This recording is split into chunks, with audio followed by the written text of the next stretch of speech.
The words Take hung in me the air like home poison. or you Daniel will Mitchell's fired. hands trembled around his glass of club soda as Victoria Hartwell leaned closer, her breath heavy with vodka, eyes glassy but sharp with intent.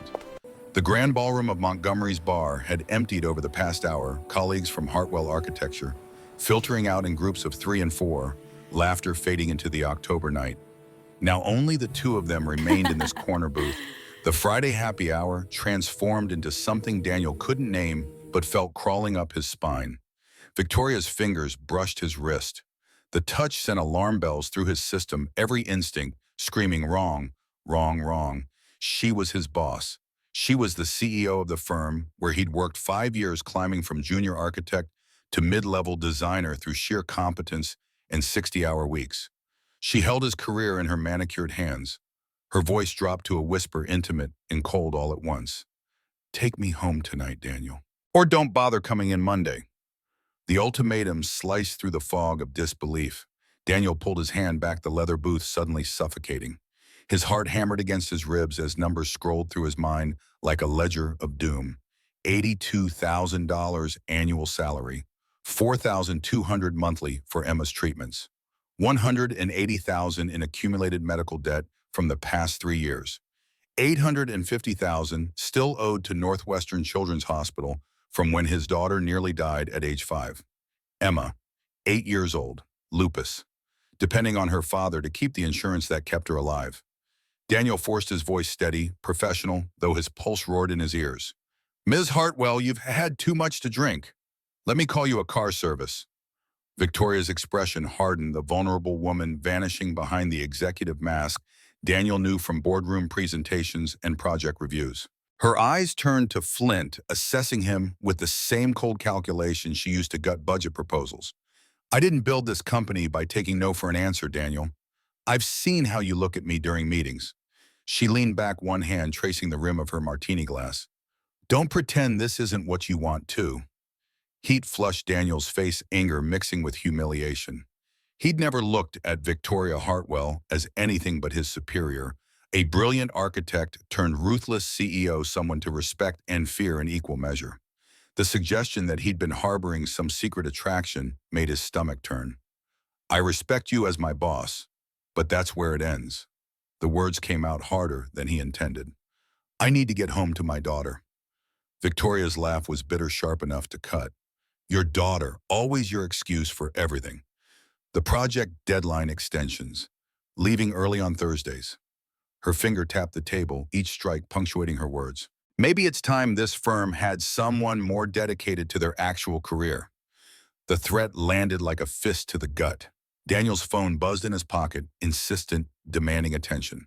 He shouldn't check it, shouldn't break eye contact with Victoria while she was making veiled promises to destroy his livelihood. But the vibration pattern was Rachel's emergency code. He pulled out the phone. The text message from his sister blazed on the screen. Emma sought 101.5 degree F, non tu lan, can vigne. Daniel stood so fast the table shook, Victoria's martini sloshing dangerously close to the rim. The room tilted, adrenaline spiking through his system. Emma was sick. Emma needed him. Nothing else mattered, not Victoria's power, not the implied threat, not the careful 5-year career he'd built.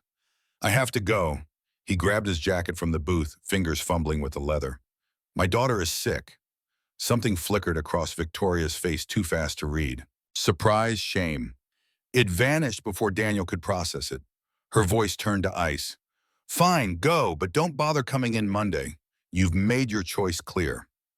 Daniel didn't respond. He was already moving, weaving between empty tables toward the exit, the cool October air hitting his face like a benediction as he burst through the doors onto State Street. His car was 3 blocks away in the parking garage. He ran. The drive to Rachel's apartment in Lincoln Park blurred into a series of red lights and dark streets, his mind splitting between the road ahead and the catastrophe behind. Victoria Hartwell had just fired him, or threatened to. The distinction didn't matter. Either way, Monday morning would bring devastation. Daniel's hands gripped the steering wheel until his knuckles went white. 3 years ago, his wife Jessica had walked out her final words, still echoing in his skull during moments like these. I never signed up to raise a sick child. You chose her over me, you deal with the consequences. She'd left divorce papers on the kitchen table and vanished to San Diego, never once asking about Emma's treatments or hospital stays, or the nights Daniel spent in ICU, waiting rooms praying for his daughter to survive another flare-up. He'd chosen Emma then. He chose her now. But the cost kept climbing. Rachel's building appeared through the windshield, the brick facade lit by street lamps casting long shadows. Daniel abandoned his car in a loading zone, not caring about tickets or towing, and sprinted up the concrete steps. His sister opened the door before he could knock, her nurse's uniform still on from her shift at Northwestern, exhaustion etched around her eyes. She's on the couch. Fever broke an hour ago, but she threw up twice.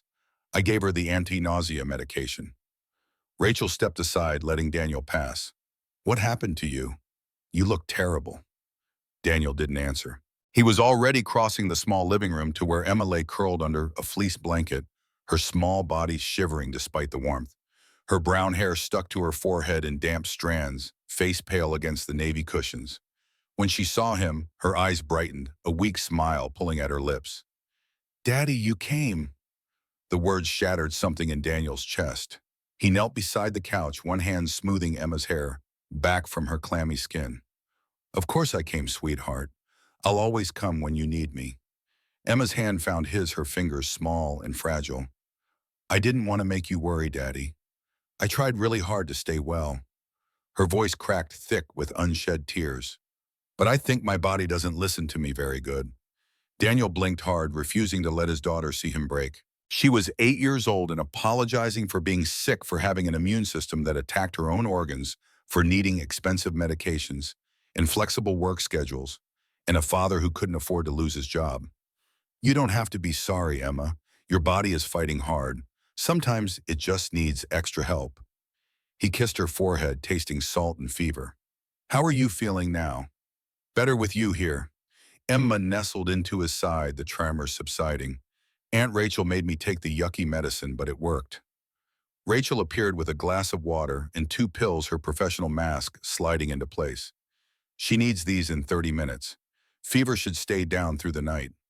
She met Daniel's eyes over Emma's head, concern radiating from her expression. "We need to talk." Daniel waited until Emma's breathing evened out, sleep claiming her in the way it did for sick children, sudden and complete. He eased himself off the couch, every muscle protesting, and followed Rachel into the kitchen. The small space smelled of coffee and antiseptic, familiar and comforting, despite the chaos churning in Daniel's mind. Rachel poured 2 mugs without asking, sliding one across the counter. "What happened at work? You're wound tighter than I've seen you in months." Daniel wrapped his hands around the mug, letting the heat ground him. The whole story came tumbling out: Victoria's proposition, the ultimatum, the threat disguised as career advice. Rachel's expression shifted from shock to fury to something calculating and cold. "That's sexual harassment. Textbook definition." Her voice dropped to a hiss, mindful of Emma sleeping in the next room. "You have to report this to HR. File a complaint." Daniel shook his head, exhaustion pulling at every word. "And then what? Victoria is the CEO. The board will take her side. I'll be the disgruntled employee making accusations to cover my own poor performance." He set down the mug coffee untouched. "I lose either way, but if I report her, I definitely lose my job. Emma loses insurance, and we can't afford private coverage for a pre-existing condition like lupus." Rachel's jaw tightened, the nurse in her warring with the sister who wanted to protect him. "There has to be another way. You can't let her blackmail you into silence." "I don't know what to do." The admission cost him. Daniel Mitchell had spent 3 years being the rock, the steady presence, the father who had all the answers even when he was terrified. Confessing uncertainty felt like failure. "Without that job, I can't pay for Emma's treatments. We're already drowning in debt. I can't risk losing the one thing keeping her alive." The kitchen fell silent except for the hum of the refrigerator and distant traffic outside. Rachel reached across the counter, squeezing his hand once firm and grounding. "We'll figure something out. You're not alone in this."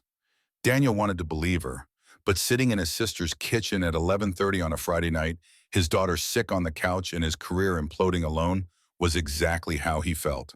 His phone buzzed against the counter, the vibration loud in the quiet. Daniel glanced at the screen, expecting a work email or spam. Instead, an unknown number glowed in the darkness. Chicago area code, but not one he recognized. Daniel almost didn't answer. But something in the timing, the persistent ring cutting through the exhausted silence, made him swipe to accept. Mr. Mitchell. The voice on the other end was female, older controlled. This is Catherine Hartwell. I believe you work for my daughter. Daniel's brain stuttered to a halt. Catherine Hartwell. The founder of Hartwell Architecture. The legend who'd built the firm from a two-person operation in the 80s into one of Chicago's premier architectural companies. She'd retired a decade ago, handing the reins to Victoria, but according to office gossip, she still held 58% controlling interest. Yes, this is Daniel Mitchell. His voice sounded foreign to his own ears, too formal. How did you get my number? We need to talk, Mr. Mitchell. Tomorrow morning, 7:30, Miller's Cafe on Oak Street. Catherine's tone brooked no argument, decades of commanding boardrooms evident in every syllable. Come alone. Don't tell Victoria about this call. Questions flooded Daniel's mind, but Catherine continued before he could voice any of them. I know what happened tonight at Montgomery's. We'll discuss your options tomorrow. Please come. The line went dead. Daniel stared at his phone, the screen fading to black. Rachel was watching him, concerned, deepening the lines around her eyes. Who was that? Catherine Hartwell. Victoria's mother. She wants to meet me tomorrow morning. Daniel set the phone down carefully, as if it might explode. She knows about tonight, about what happened at the bar. Rachel's eyebrows shot up. How could she possibly know? Daniel had no answer, but as he settled onto Rachel's couch next to Emma, her small body curled against his side sleep remained elusive. At 1 in the morning, he pulled out his phone and typed Catherine Hartwell's name into Google. The search results loaded articles spanning decades. Catherine's rise as one of Chicago's first female architects. Her firm's expansion through the 90s. Awards, accolades, projects that had reshaped the city skyline. Daniel scrolled past the professional triumphs until a headline from 5 years ago caught his eye. Chicago Tribune, October 16, 2019. Double fatal accident on Lakeshore Drive claims 2 lives. Daniel clicked the link, dread pooling in his stomach. The article loaded with a photo of a mangled sedan, emergency lights, painting the scene in harsh red and blue. His eyes skimmed the text, absorbing details that rewrote everything he thought he knew about Victoria Hartwell. Robert Hartwell, 45, husband of Hartwell Architecture CEO, Victoria Hartwell, was pronounced dead at the scene. Their daughter, Sophie Emma Hartwell, 3, died en route to Northwestern Memorial Hospital. Victoria Hartwell, 38, sustained minor injuries and was treated and released. Police report indicated a drunk driver in a semi-truck crossed the median, striking the Hartwell vehicle head-on. The truck driver, James Morrison, 52, was arrested and charged with 2 counts of vehicular manslaughter. The date burned into Daniel's brain. October 15, 2019, 5 years ago today. 5 years ago, exactly to the day, Victoria had propositioned him in that bar, her eyes glassy with vodka, her words slurred with desperation. Emma stirred beside him, a small sound of distress escaping her lips. Daniel pulled his daughter closer, his mind reeling. Victoria's daughter had been named Sophie Emma. Emma was her middle name. When Victoria saw Emma Mitchell on his paperwork, his leave requests, his insurance claims, what had she thought? What memories had that name triggered? Daniel scrolled further, finding follow-up articles. The trial brief and devastating, Morrison sentenced to 12 years. Victoria's 8-month absence from public life, the firm nearly collapsing before Catherine came out of retirement to stabilize operations. Victoria's return in June 2020, harder, colder, the warmth she'd reportedly possessed before the accident burned away. One article from a business magazine featured an interview with employees, all anonymous. She's brilliant, but ruthless now, one had said. Before the accident, Victoria was demanding but fair. Now she's just ice. Nobody gets close to her. Another voice. Every October she gets worse. Last year she barely came into the office the whole month. This year she's been drinking at lunch. We're all worried. Daniel's chest tightened. He looked at Emma, her face peaceful in sleep, and tried to imagine losing her. The thought was so horrific it physically hurt his throat, closing around a grief that was only hypothetical. Victoria had lived it. Victoria woke up every morning knowing her daughter and husband were gone because she'd been behind the wheel even though the accident wasn't her fault. Understanding didn't excuse what she'd done tonight, but it contextualized it in a way that made Daniel's anger more complicated, tangled with pity and horror. At 3 in the morning, Emma woke briefly disoriented and feverish again. Daniel gave her the pills Rachel had left, held her through the shivering, whispered nonsense comfort until she drifted back to sleep. By the time dawn crept through Rachel's windows, painting the living room in shades of gray, Daniel had dozed fitfully for maybe 90 minutes total.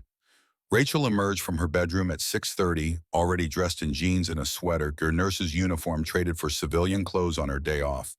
She took one look at Daniel and shook her head. "You didn't sleep." "Couldn't."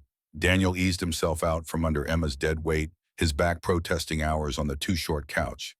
"I need to meet Catherine Hartwell in an hour." Rachel started the coffee maker, the familiar burble filling the kitchen. "Do you want me to come with you?" Daniel considered it, then shook his head. Catherine had been explicit. "Come alone." "Stay with Emma.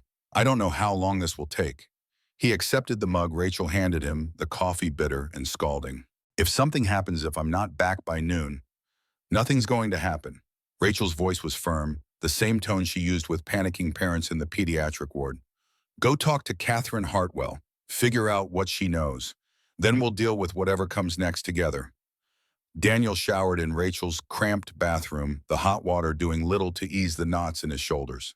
He dressed in the same clothes from last night, wrinkled and smelling faintly of bar smoke, and checked on Emma one last time. She was still asleep, color returning to her cheeks, her breathing steady and even. "I'll be back soon." "Lily Pad," he whispered, using the nickname from when she was tiny. Emma didn't stir. Miller's Cafe sat on a quiet corner of Oak Street in the Gold Coast, the kind of upscale establishment that served $15 lattes and catered to Lincoln Park professionals. Daniel arrived at 7:20 early enough to scope the location late enough that he wouldn't appear desperate. The October morning was crisp leaves scattered across the sidewalk in shades of amber and rust. Catherine Hartwell was already inside, seated at a corner table with 2 coffees waiting. She was impossible to miss her posture, ramrod straight, silver hair cut in a sharp bob, dressed in a charcoal pantsuit that probably cost more than Daniel's monthly rent. At 69, she radiated the kind of authority that came from building empires and outlasting competitors. Daniel approached the table, his stomach a tight knot of anxiety. Catherine looked up, her blue eyes sharp and assessing, cataloging him in a single glance, the way architects studied structural blueprints. "Mr. Mitchell, thank you for coming." She gestured to the seat across from her. "I took the liberty of ordering you a coffee. Black, no sugar. I hope that's acceptable." Daniel sat the chair, too plush, the cafe too warm after the cool morning air. "How did you know what happened last night?" The question came out blunt, but Catherine didn't seem offended. "Thomas O'Brien, the bartender at Montgomery's." Catherine's fingers wrapped around her own mug, the motion controlled and precise. "He worked at Hartwell Architecture for 12 years before retiring in 2020. Good man, loyal. He calls me every year on October 15th to let me know if Victoria showed up at the bar and how bad it got." Daniel's mouth went dry. "Every year this has happened before. Last year, she propositioned a 26-year-old junior architect. Same ultimatum. Come home with me or lose your job." Catherine's expression remained neutral, but something flickered in her eyes. Pain, maybe, or shame. "The young man quit the next week. I paid him a $50,000 severance and had him sign an NDA. I thought with therapy this year would be different. I was wrong." The casual mention of a previous victim made Daniel's blood run cold. "Why are you telling me this?" "Because you deserve to know what you're up against." Catherine set down her mug, folding her hands on the table. "And because my daughter needs help, I can't provide. She's been destroying herself for 5 years, and I've been enabling it by cleaning up the wreckage. It has to stop." Daniel studied the woman across from him, searching for deception or manipulation. Catherine Hartwell met his gaze steadily, unflinching. Whatever her agenda, she believed what she was saying. "You read about the accident." Catherine's question was more statement than inquiry. "I saw you Google me last night. My assistant monitors certain search terms." "Your granddaughter's name was Emma." Daniel's voice came out rougher than he intended.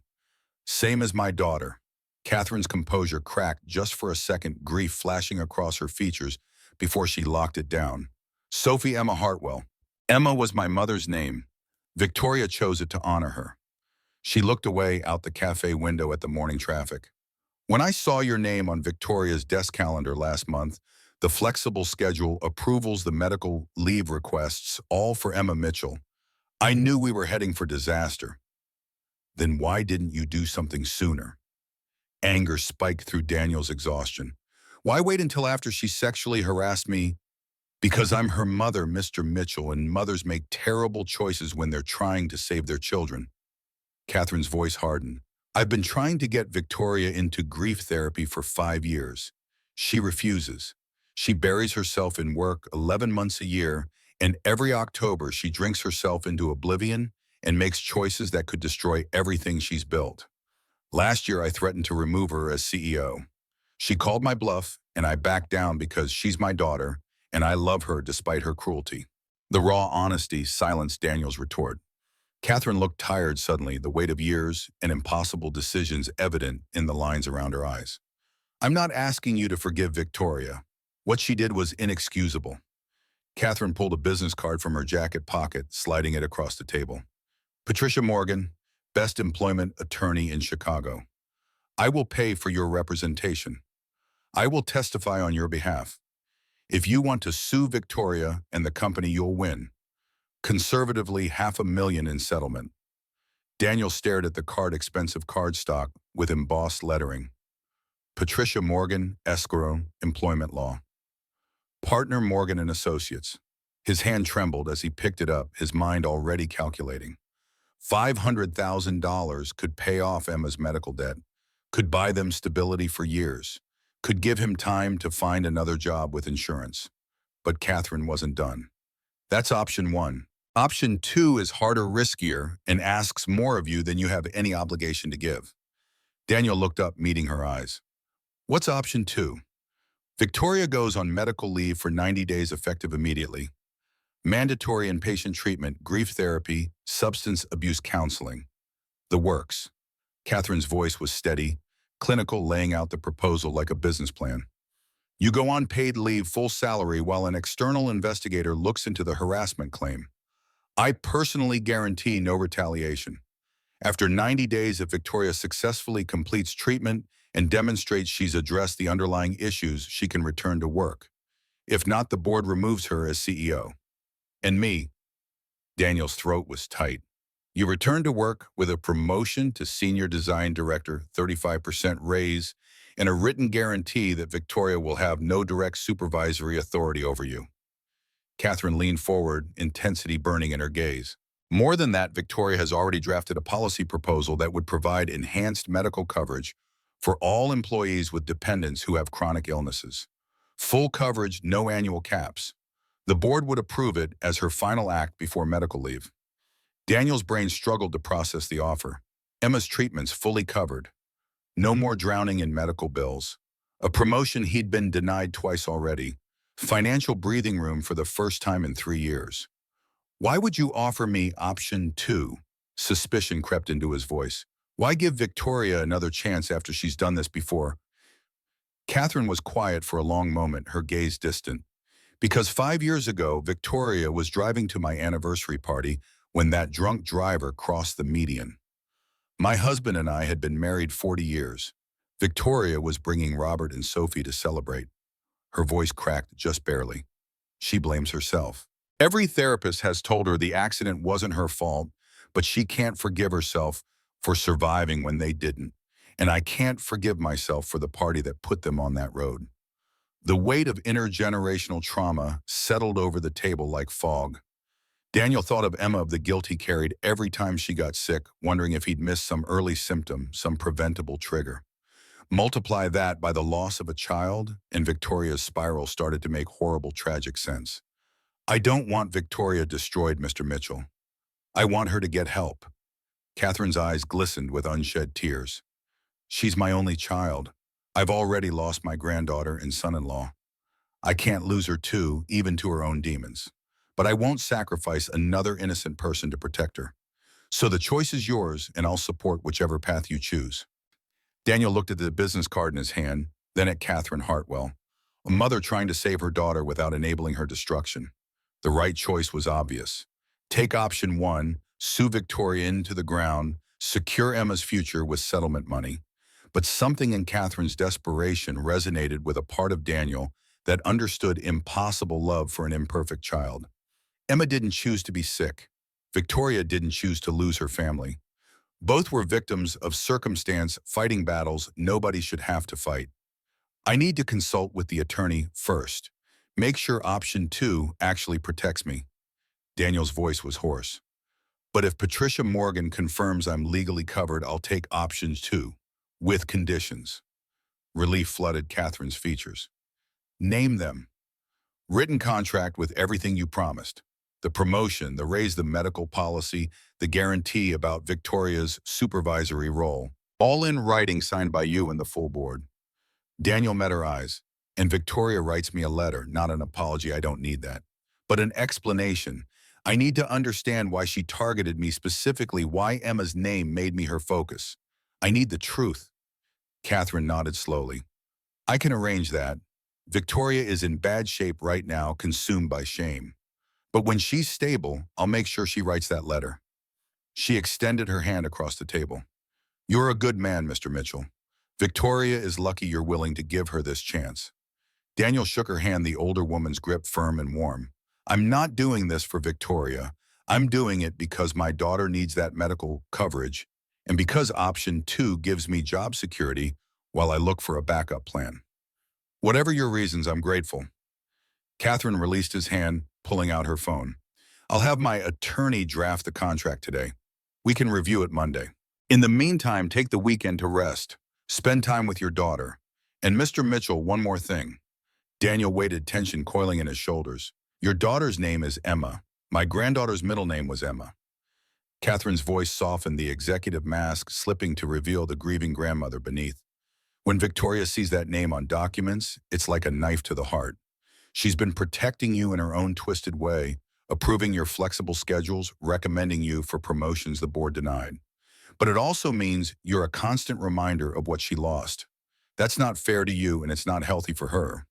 The distance this arrangement creates with her, removed from direct supervision, will be better for everyone. Daniel absorbed this, pieces of a puzzle clicking into place. Victoria's strange combination of support and hostility. The approvals that came through without question, paired with the public criticism of his work. She'd been drawn to him and repelled by him in equal measure, his daughter's existence, a wound she couldn't stop prodding. Thank you for explaining. Daniel stood, exhaustion pulling at every muscle. I should get back to Emma. She was sick last night. I know. Rachel Mitchell's address in Lincoln Park. Catherine rose as well, smoothing her jacket. I'm sorry your daughter is ill. I hope she recovers quickly. The casual mention of Rachel's address should have alarmed Daniel, but he was too tired to muster outrage. Of course, Catherine had researched him. That was how powerful people operated, gathering information like armor against uncertainty. I'll wait for your call about the contract, Daniel said, turning toward the door. Mr. Mitchell, Catherine's voice stopped him.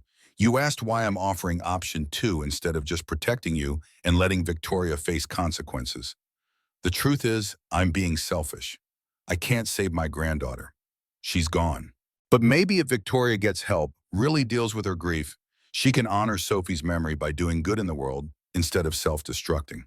The medical coverage policy she proposed, it would help dozens of families like yours. That's Sophie's legacy if Victoria can pull herself together enough to see it through. Daniel nodded, not trusting his voice. He walked out of Miller's Cafe into the cool October morning, Chicago's skyline stretching above him in steel and glass monuments to human ambition. Somewhere in one of those towers, Victoria Hartwell was probably waking up with a vicious hangover and fragmented memories of last night's disaster. Somewhere else, Emma was hopefully still sleeping peacefully in Rachel's apartment, her small body fighting a war against itself. Daniel pulled out his phone and dialed Tom Reeves, his mentor and closest friend at the firm.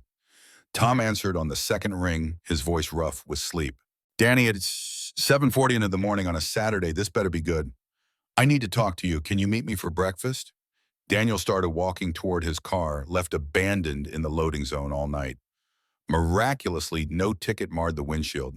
It's about work. It's bad. Tom was silent for a beat, then sighed. Jimmy's Diner on Halstead, 30 minutes. The call ended.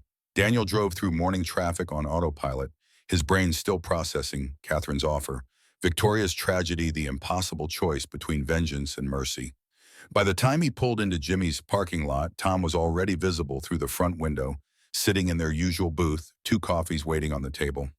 Tom Reeves looked like what Daniel wanted to be in 7 years. 45 senior on the team, respected for his technical expertise and steady temperament. Salt and pepper hair, perpetual 5 o'clock shadow, calloused hands from years of construction site visits before transitioning full-time to design. He'd mentored Daniel through the rough patches covering for him when Emma had medical emergencies, teaching him the unwritten rules that separated good architects from great ones. Daniel slid into the booth, accepting the coffee with a grateful nod. Tom studied him with the same critical eye he used to assess load-bearing calculations. "You look like hell, buddy. What happened?" Daniel told him everything except the sexual harassment details. Some shame ran too deep to share, even with trusted friends. He talked around it, mentioned a confrontation with Victoria, an ultimatum about dedication to the firm versus family obligations, the threat of termination. Tom listened without interrupting, his expression darkening as the story unfolded. When Daniel finished, Tom was quiet for a long minute, stirring sugar into coffee that didn't need it. The diner hummed with weekend breakfast conversations, families and couples occupying the other booths, oblivious to the career crisis unfolding in the corner. Victoria's been different the past few weeks, drinking at lunch, snapping at people for minor mistakes. I figured it was the October thing. Tom set down his spoon, meeting Daniel's eyes. Every year around this time, she gets volatile. Most of the senior staff know to just keep their heads down until November. Catherine Hartwell told me about the accident. Daniel wrapped his hands around the mug, seeking warmth. 5 years ago today, her husband and daughter died. Tom's face shifted, understanding, flooding in. Jesus. And you've been requesting flexible time for Emma, whose name matches Victoria's dead daughter. That's a powder keg waiting to explode. It did explode. Last night. Daniel's voice was flat. Catherine offered me 2 options. Sue and probably win $500,000, or take paid leave while Victoria goes to mandatory therapy and I get a promotion when we both come back. And you're considering option 2? Tom sounded incredulous. Danny, Victoria threatened your job. After what she said, you could bury her. She's a grieving mother who lost her mind one night a year. Daniel heard himself defending Victoria and hated the complexity of human pain that made neat categories of good and evil impossible. And option 2 gets Emma full medical coverage, no caps, no limits. The policy Victoria proposed would help everyone with sick kids, not just me. That matters. Tom absorbed this, his coffee forgotten. You're a better man than most, Danny. I don't know if I could be that generous if someone threatened my livelihood. He paused, choosing his words carefully. 15 years I've been at Hartwell Architecture. I've seen Victoria at her best and worst. Before the accident, she was demanding but fair, the kind of boss who pushed you to be better. After Robert and Sophie died, something broke in her. She's brilliant, still the best architectural mind I've worked with, but she's also cruel in ways she never was before. Did you know Robert and Sophie? The question slipped out before Daniel could stop it. Met them a few times at company events. Robert was a good guy, investment banker, totally devoted to Victoria and Sophie. The kid was adorable, always drawing pictures of buildings like her mom. Tom's voice softened with memory. After the accident, Victoria came back different, harder, like she'd cauterized all the soft parts of herself. Daniel thought about Emma, how he'd been after Jessica left, throwing himself into work to avoid feeling the betrayal and abandonment. Victoria had lost infinitely more and had been doing the same thing, only with 5 years of compounding damage. I'm taking option 2, Daniel said, the decision crystallizing, with legal protection and everything in writing. But I'm going to give Victoria the chance to get help. Tom nodded slowly. Then I'll cover your projects while you're on leave. And Danny, for what it's worth, you're doing the right thing. Not the easy thing, but the right one. He raised his coffee mug in a mock toast. Here's to second chances and hoping they don't blow up in our faces. They finished breakfast talking about safer topics, the Bears' terrible season, Tom's upcoming anniversary with his wife Emma's latest obsession with theater despite her illness. By the time Daniel left the diner, sunlight was burning through the morning clouds, the October day promising to be unseasonably warm. He drove back to Rachel's apartment, his phone buzzing with a text from Catherine Hartwell. Contract draft ready, Monday 9 a.m. Patricia Morgan available for consultation this afternoon if you want to review before signing. Let me know. Daniel responded with a simple affirmative, then pocketed the phone. Rachel's door swung open before he could knock his sister's relieved face greeting him. Emma's awake and asking for pancakes. I take that as a good sign. Rachel stepped aside, letting him in. How did it go with Catherine? Daniel summarized the meeting, the two options, his tentative choice pending legal review. Rachel listened with her nurse's clinical assessment, asking clarifying questions, poking holes in his reasoning, until she was satisfied he wasn't being manipulated into a bad deal. If the attorney confirms you're protected, and if the medical coverage is real, then yeah, I can see why option 2 makes sense. Rachel folded her arms, her expression shifting from skeptical to supportive. But the second Victoria steps out of line again, you walk. No more second chances. Agreed. Daniel moved toward the living room where Emma was sitting up on the couch, a blanket draped over her shoulders, her color much better than last night. When she saw him, her whole face lit up. Daddy, Aunt Rachel says if I keep fluids down for 2 more hours, I can have pancakes. Daniel crossed the room and pulled his daughter into a gentle hug, breathing in the familiar scent of her strawberry shampoo mixed with the medicinal smell that always clung to her after bad episodes. That sounds like a good plan, sweetheart. How are you feeling? Lots better. My tummy doesn't hurt anymore. Emma pulled back, studying his face with the unnerving perception children sometimes possessed. Are you okay, Daddy? You look sad. Daniel forced a smile, smoothing a strand of hair behind her ear. I'm not sad, Lilypad, just tired. I didn't sleep well without you snoring next to me. Emma giggled, the sound like music after the darkness of the past 12 hours. I don't snore. You're the one who sounds like a bear. They spent the rest of the day in Rachel's apartment, Emma gradually perking up as her medication kicked in, the crisis passing as it always did, leaving Daniel wrung out but grateful. By evening, Emma was demanding her promised pancakes and trying to convince Rachel to let her stay up past bedtime. Daniel's phone buzzed at 6:30, Patricia Morgan's name appearing on the screen. He excused himself to Rachel's bedroom, closing the door for privacy. The conversation with the attorney was thorough and reassuring. Patricia had already reviewed the draft contract Catherine sent over, found it legally sound with appropriate protections, and recommended minimal changes to strengthen the non-retaliation clauses. She confirmed that option 2 executed correctly would give Daniel everything Catherine promised, while insulating him from future harassment claims.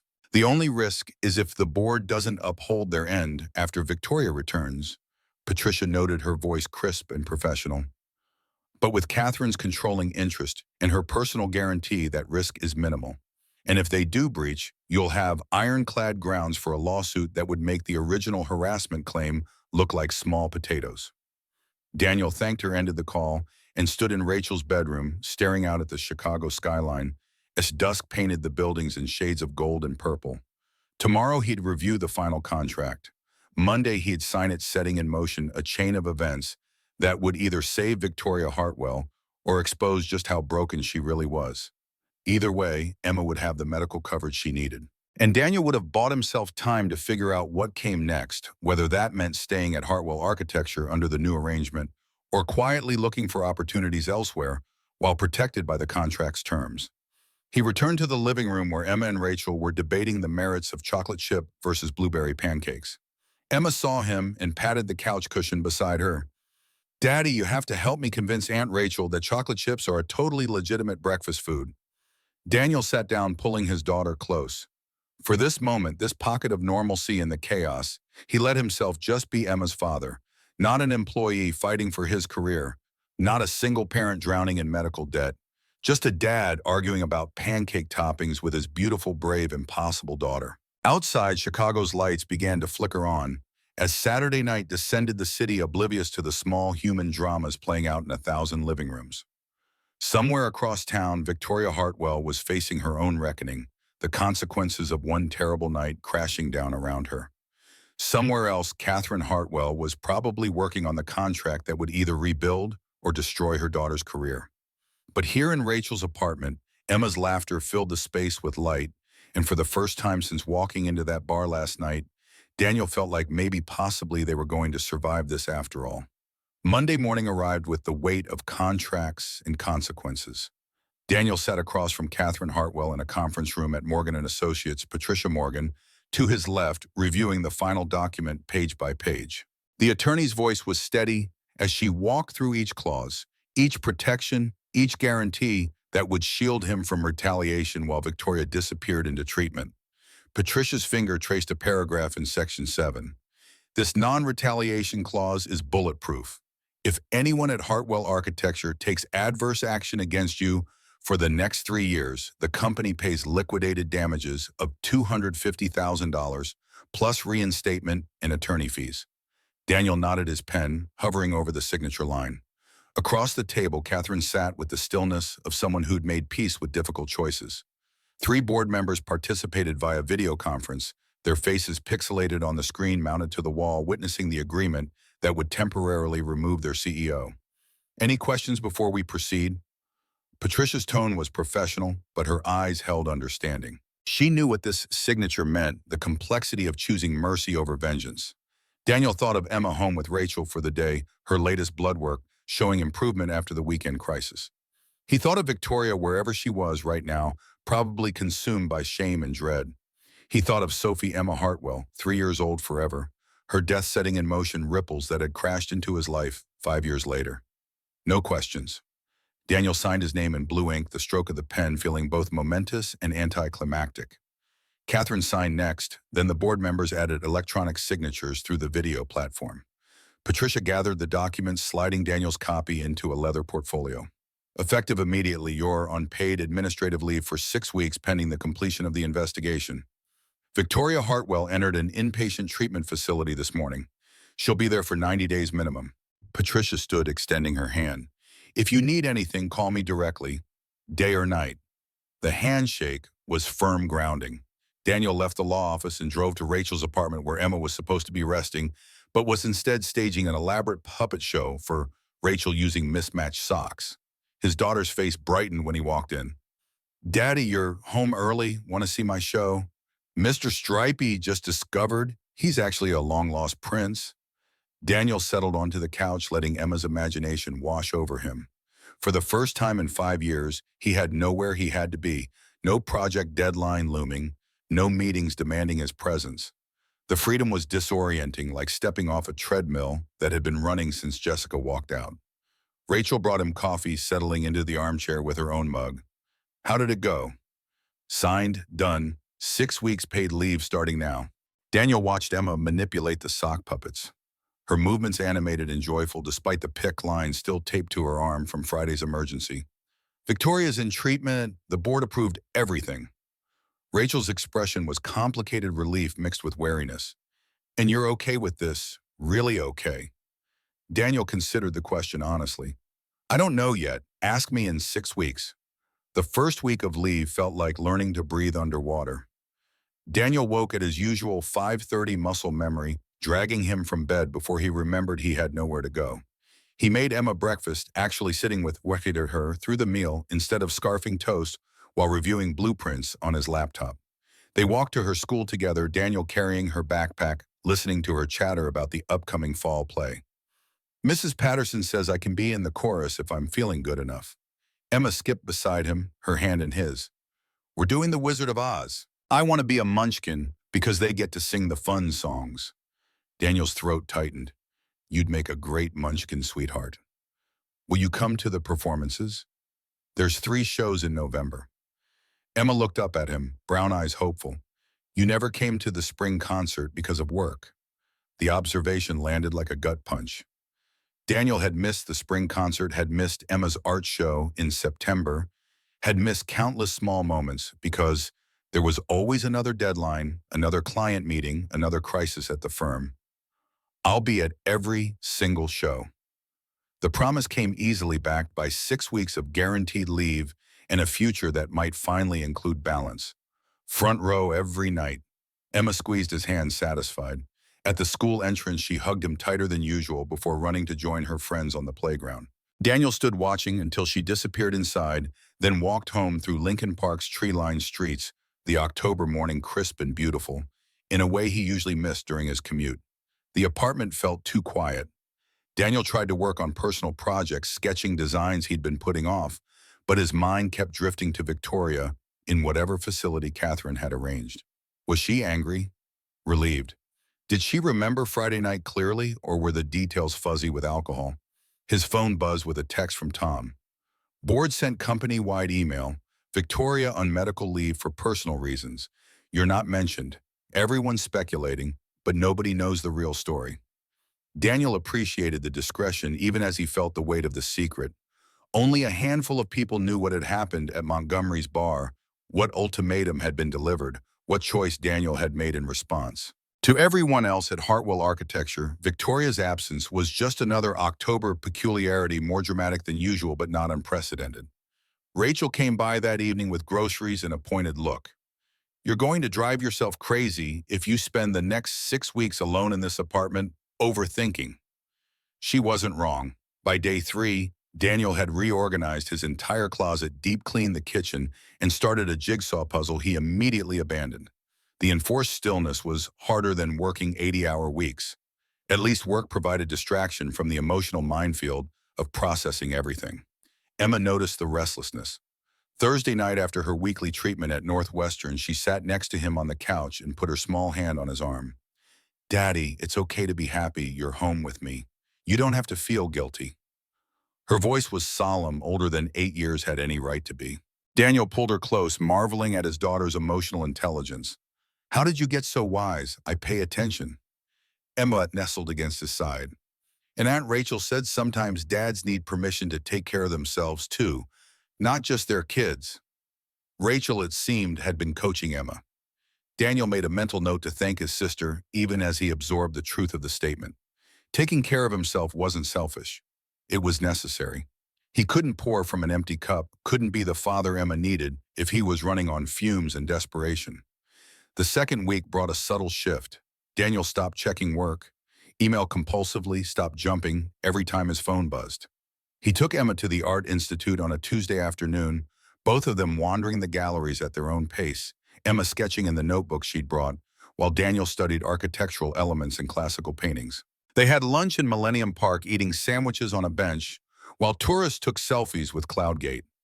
Emma leaned against his shoulder, content and peaceful in a way Daniel rarely saw during the school year's chaos. This is nice, Daddy, just you and me. Emma took a bite of her sandwich, watching pigeons peck at crumbs near their feet. I wish it could be like this always. Daniel kissed the top of her head. Me too, lily pad. But when I go back to work, I promise it'll be different. Better hours, more time together. Emma seemed to accept this, though Daniel heard the unspoken question. How many times had he promised better only to get sucked back into the firm's demands? This time felt different. The contract with the Hartwell Architecture, explicitly guaranteeing flexibility, but Emma had learned not to trust adult promises too readily. Week 3 arrived with a phone call from Marcus Webb, Hartwell Architecture's HR director. His voice was calm, professional, the tone of someone who'd conducted dozens of harassment investigations and knew how to navigate the legal minefields.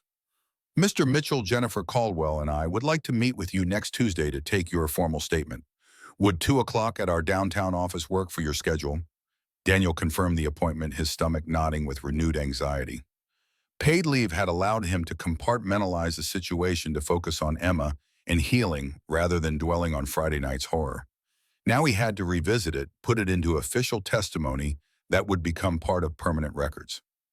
Tuesday came too fast. Daniel dressed in business casual, kissed Emma goodbye at Rachel's apartment, and drove downtown to the Hartwell Architecture offices on Wacker Drive. The building was familiar, 42 stories of steel and glass that housed some of Chicago's premier firms. He'd walked through that lobby 5 days a week for 5 years, had designed projects that had reshaped neighborhoods, had built a career he was proud of. Now he was here to formally accuse his boss of sexual harassment. Marcus Webb met him in the lobby, a tall black man in his early 50s with graying temples and the patient demeanor of someone who'd seen every workplace crisis imaginable. He escorted Daniel to a conference room on the 38th floor, away from the main Hartwell office's neutral territory, for an investigation that could destroy reputations. Jennifer Caldwell was already there, a woman in her late 40s with sharp eyes and a recording device set up on the table. Her background in federal employment investigation was evident in the methodical way she arranged her notes, the careful framing of questions designed to extract truth without leading testimony. Mr. Mitchell, thank you for coming in. Jennifer gestured to a chair. This interview will be recorded and transcribed. You can have an attorney present if you'd like, though this is an internal investigation, not a legal proceeding. Daniel had already consulted with Patricia Morgan, who'd advised him to cooperate fully but stick to facts, no emotional editorializing. I don't need an attorney. Let's proceed. The next 90 minutes were excruciating. Jennifer walked him through Friday night in minute detail, every drink Victoria had consumed, every word of their conversation, the exact phrasing of the ultimatum. Daniel forced himself to be clinical, to describe the proposition and threat without letting humiliation color his tone. Marcus took notes, his expression neutral. When Daniel finished recounting the bar scene, Jennifer consulted her tablet. We've obtained security footage from Montgomery's bar. It corroborates your timeline. She swiped through something on the screen. We've also reviewed your personnel file. 5 years at Hartwell, consistently strong performance reviews. 2 recommendations for promotion that were denied by the board despite Victoria Hartwell's advocacy. That caught Daniel's attention. Victoria recommended me for promotion. Jennifer turned the tablet to show him emails, documents. He'd never seen in communications between Victoria and the board that painted a picture radically different from what he'd assumed. The first email was dated March 15, 2020, from Victoria to the HR department. Subject line, flexible schedule approval. Daniel Mitchell. The body was terse, typical of Victoria's communication style. Approve Mr. Mitchell's request for Thursday half-days indefinitely. His daughter requires weekly medical appointments. Non-negotiable. Bill overtime to my budget code A3371. Daniel stared at the screen, recognition dawning. That was 18 months ago, right after Emma's lupus had flared badly and weekly treatments became mandatory. He'd submitted the flexibility request expecting denial, but approval had come through within 24 hours. He'd assumed HR had rubber-stamped it. Instead, Victoria had personally intervened. Jennifer swiped to the next email, November 8, 2023. From Victoria to the Board of Directors.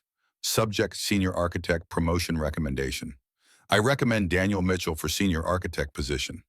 Thompson Tower project under budget ahead schedule. Client satisfaction 98%. He deserves recognition based on merit and performance, not tenure politics. His technical expertise exceeds that of colleagues with twice his experience. Approve this promotion or provide written justification for denial. The board's response, dated 4 days later, was brief and dismissive. Board prefers candidates with MBA credentials for senior positions. Recommendation declined. Victoria, please submit alternative candidates.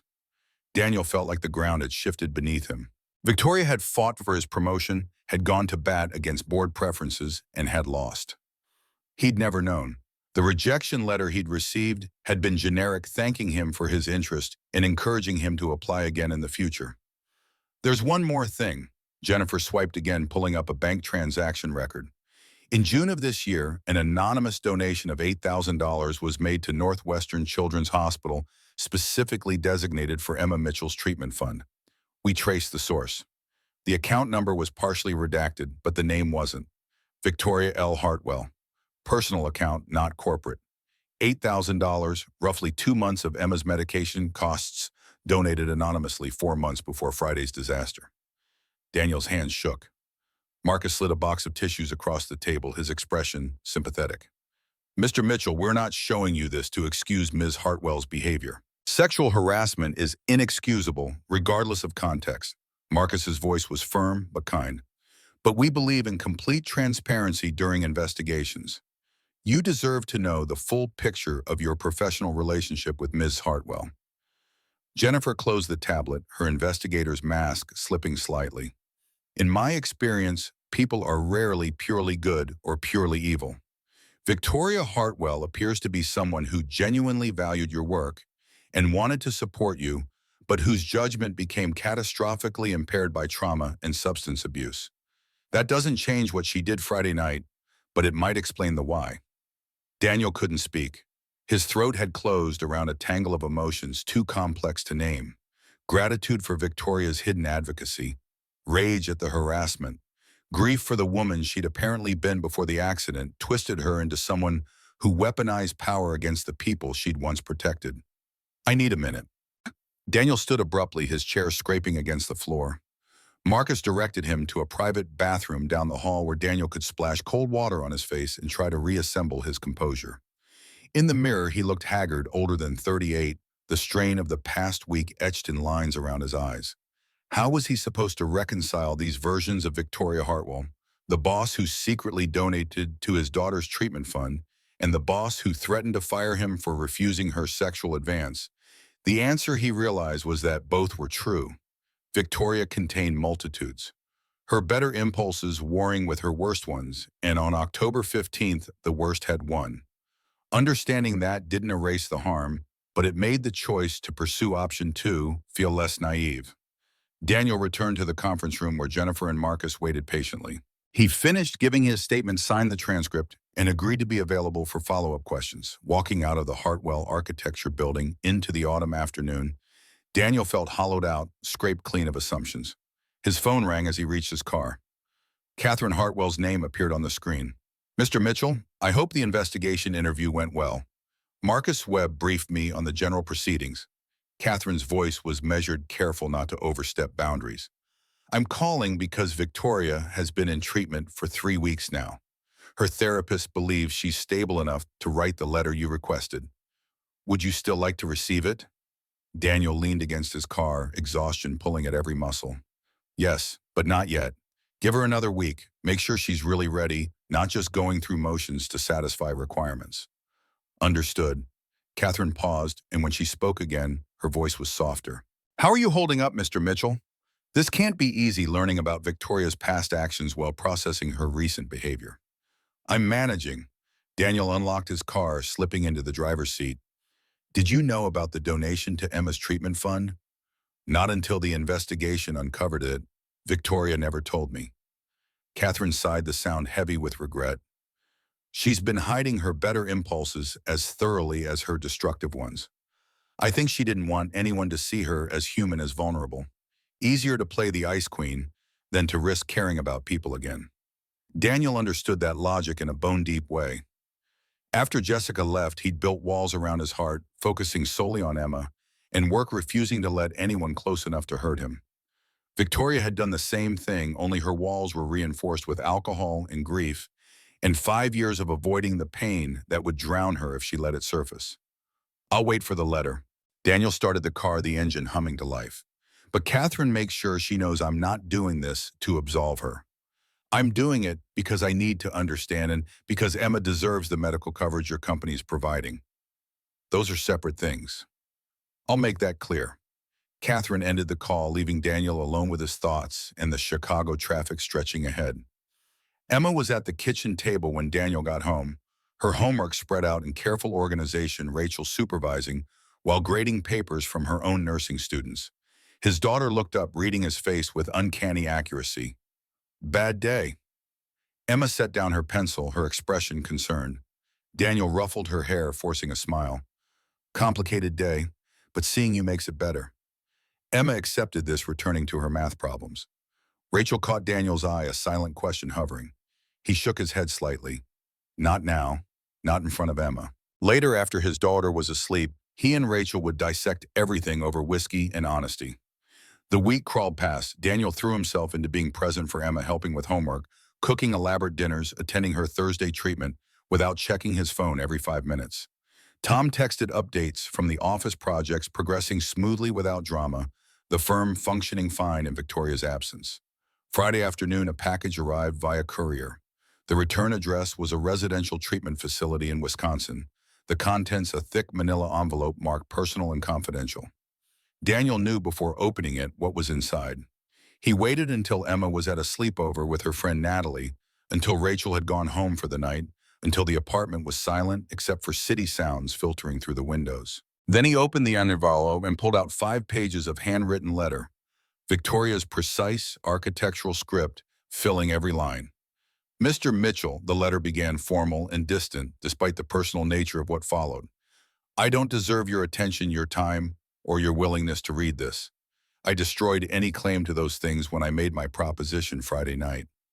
But my therapist says writing this is part of my recovery, and my mother says you requested an explanation, so I'm offering what truth I can." Daniel settled into his armchair, the letter trembling slightly in his hands.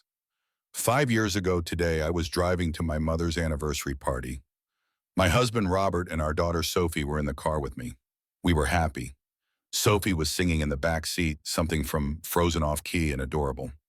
Robert was telling me about his day at the bank, some merger that was stressing him out. I was thinking about the presentation I had Monday, only half listening, the way you do when you're married and comfortable and assume you'll have 1,000 more conversations just like this one. The handwriting grew less controlled, the letters slightly shaky. The truck came out of nowhere. The police said the driver had a .23 BOEC, nearly 3 times the legal limit that he'd been drinking since noon. None of that mattered in the moment. I saw the truck crossing the median, saw it bearing down on us, tried to swerve, but wasn't fast enough. The impact sounded like the world ending. Maybe it did. Daniel's vision blurred. He blinked hard, forcing himself to keep reading. Robert died instantly. The EMT said he wouldn't have felt anything, that the trauma was too severe for conscious awareness. I hope that's true. I need it to be true. Sophie lived for 18 minutes. I was pinned in the wreckage, couldn't reach her, could only listen to her crying for me while firefighters worked to cut us out. By the time they extracted me, she was gone, 3 years old. Her last word was, "Mommy." Daniel had to stop his chest so tight he couldn't breathe. The clinical accident report he'd read online hadn't conveyed this, the visceral horror of listening to your child die while unable to hold her. The letter continued Victoria's careful script, maintaining its precision even as the content deteriorated into raw agony. I should have died. I wanted to die. I woke up in the hospital with minor injuries, a concussion, some bruising, nothing proportional to the losses. The therapists call it survivor's guilt. I call it truth. I was driving. I should have seen the truck sooner, should have reacted faster, should have protected my family. I failed the 2 people who mattered most. Page 3 detailed Victoria's collapse after the accident, the 8 months she disappeared from public life, the unsuccessful suicide attempt her mother had erased from public record, the slow mechanical return to functioning that was mistaken for healing. I buried myself in work because feeling was unbearable. I became the ice queen people whisper about because caring meant remembering what I'd lost. Every emotion was a trapdoor to grief that would swallow me whole. So I cut off everything, became ruthless and efficient and empty. It worked mostly, except for October 15th. The handwriting grew jagged, barely legible. Every year on the anniversary, I try to outrun the memories. I drink to forget, to numb, to become someone else for a few hours. It never works. Instead, the alcohol strips away the control I've built, leaves me raw and desperate and destructive. Last year, I propositioned a junior architect, terrified him, caused him to quit. My mother paid him off, made it disappear. I promised it wouldn't happen again. I lied. Daniel's hands clenched around the pages. Victoria had known her pattern, had promised to change, had failed anyway. That made Friday night worse somehow, a preventable disaster she'd let happen through willful negligence. When I saw your name on documents, Daniel Mitchell, father to Emma Mitchell, I felt like I'd been stabbed. My daughter's middle name was Emma. Every time I approved your Thursday leave requests, every time I saw photographs of your daughter on your desk, it was salt in an open wound. You were everything I'd lost. The devoted father, the sick child needing expensive care, the sacrifice without complaint. Page 4's handwriting steadied Victoria, regaining some composure. I advocated for your promotions because you deserve them, because your work was exceptional, because some part of me that hadn't completely died wanted to see you succeed the way Robert would have wanted me to support him. I donated to Emma's treatment fund because I couldn't save Sophie, but maybe I could help save your daughter. Twisted logic, trying to redeem myself through proxy parenthood. The admission was both heartbreaking and disturbing. Victoria had been living vicariously through Daniel's relationship with Emma, finding purpose in supporting a family that echoed the one she'd lost. But resentment grew alongside the support. You had what I couldn't. Your daughter lived while mine died. You got to be the hero father while I'd failed as a mother. The cognitive dissonance was torture. I admired you and hated you in equal measure. When I drank on October 15th, those contradictions became unbearable. The letter's final page contained the explanation Daniel had demanded. I don't remember making the proposition clearly. The alcohol blur obscures details. But I remember enough to know what I did. I weaponized my position. I threatened your livelihood. I tried to force intimacy as a twisted punishment for having what I'd lost, for making me feel when I'd worked so hard to feel nothing. I wanted to destroy something pure because I was too broken to appreciate it. Victoria's next words hit like a physical blow. None of this is excuse. There is no excuse. I'm explaining context, not seeking absolution. What I did was evil, the act of someone who'd let grief and guilt and self-hatred metastasize into something monstrous. I hate the woman I've become. I'm in treatment now, facing demons I've hidden for 5 years. It's hell. I deserve it. The closing paragraph was brief. Please don't let my brokenness break you, Daniel. Fight for your career. You earned it through talent and dedication, not because I felt guilty about my dead daughter. Emma needs you strong and whole, not consumed by my damage. I'll stay away. I'll fulfill my treatment requirements. And if I ever return to Hartwell Architecture, it will be with safeguards to ensure I never have power over you again. That's the only amends I can offer. It's insufficient, but it's true.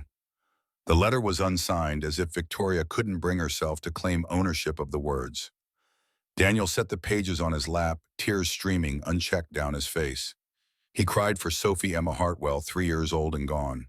He cried for Robert Hartwell, who died loving his wife. He cried for Victoria, trapped in a nightmare of her own making. And he cried for himself, for the impossible position of having to forgive the unforgivable, because mercy was more complex than revenge. His phone buzzed, a text from Rachel checking in. Daniel didn't respond, couldn't form words adequate to what he was feeling.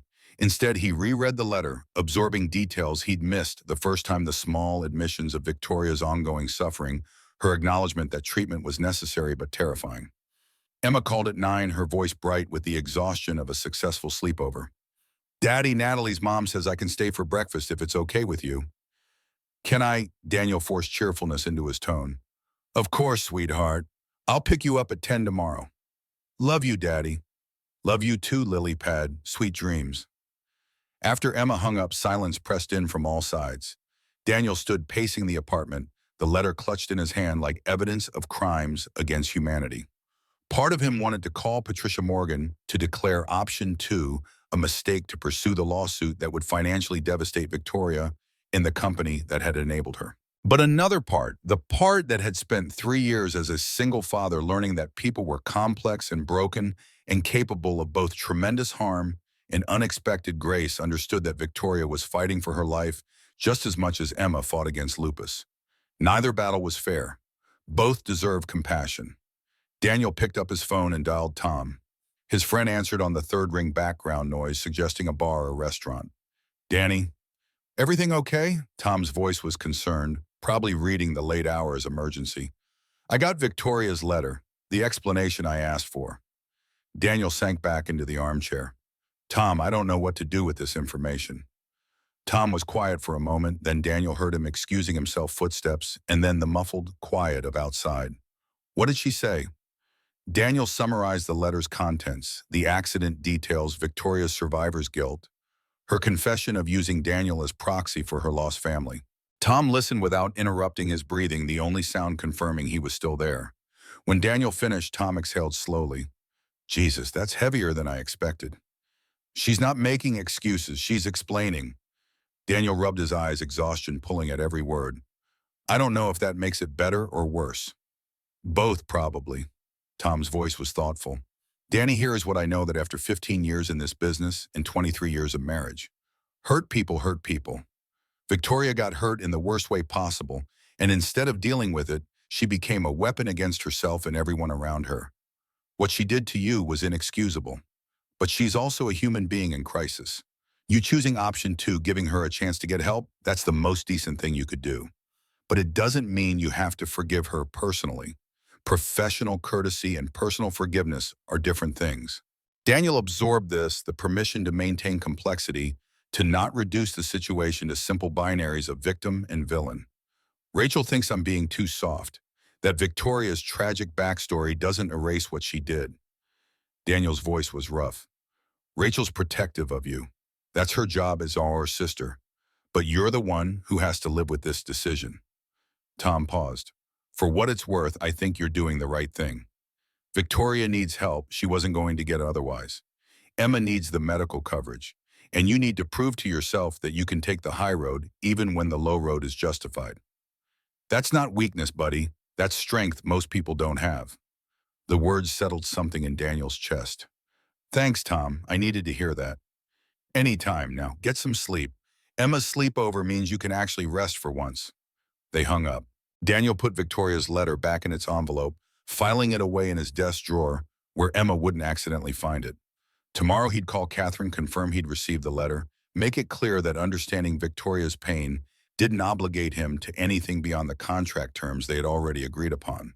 But tonight he poured himself 2 fingers of whiskey, stood at his window, overlooking Chicago's glittering skyline, and thought about all the ways people broke, and sometimes, if they were lucky and willing to do the hard work, put themselves back together.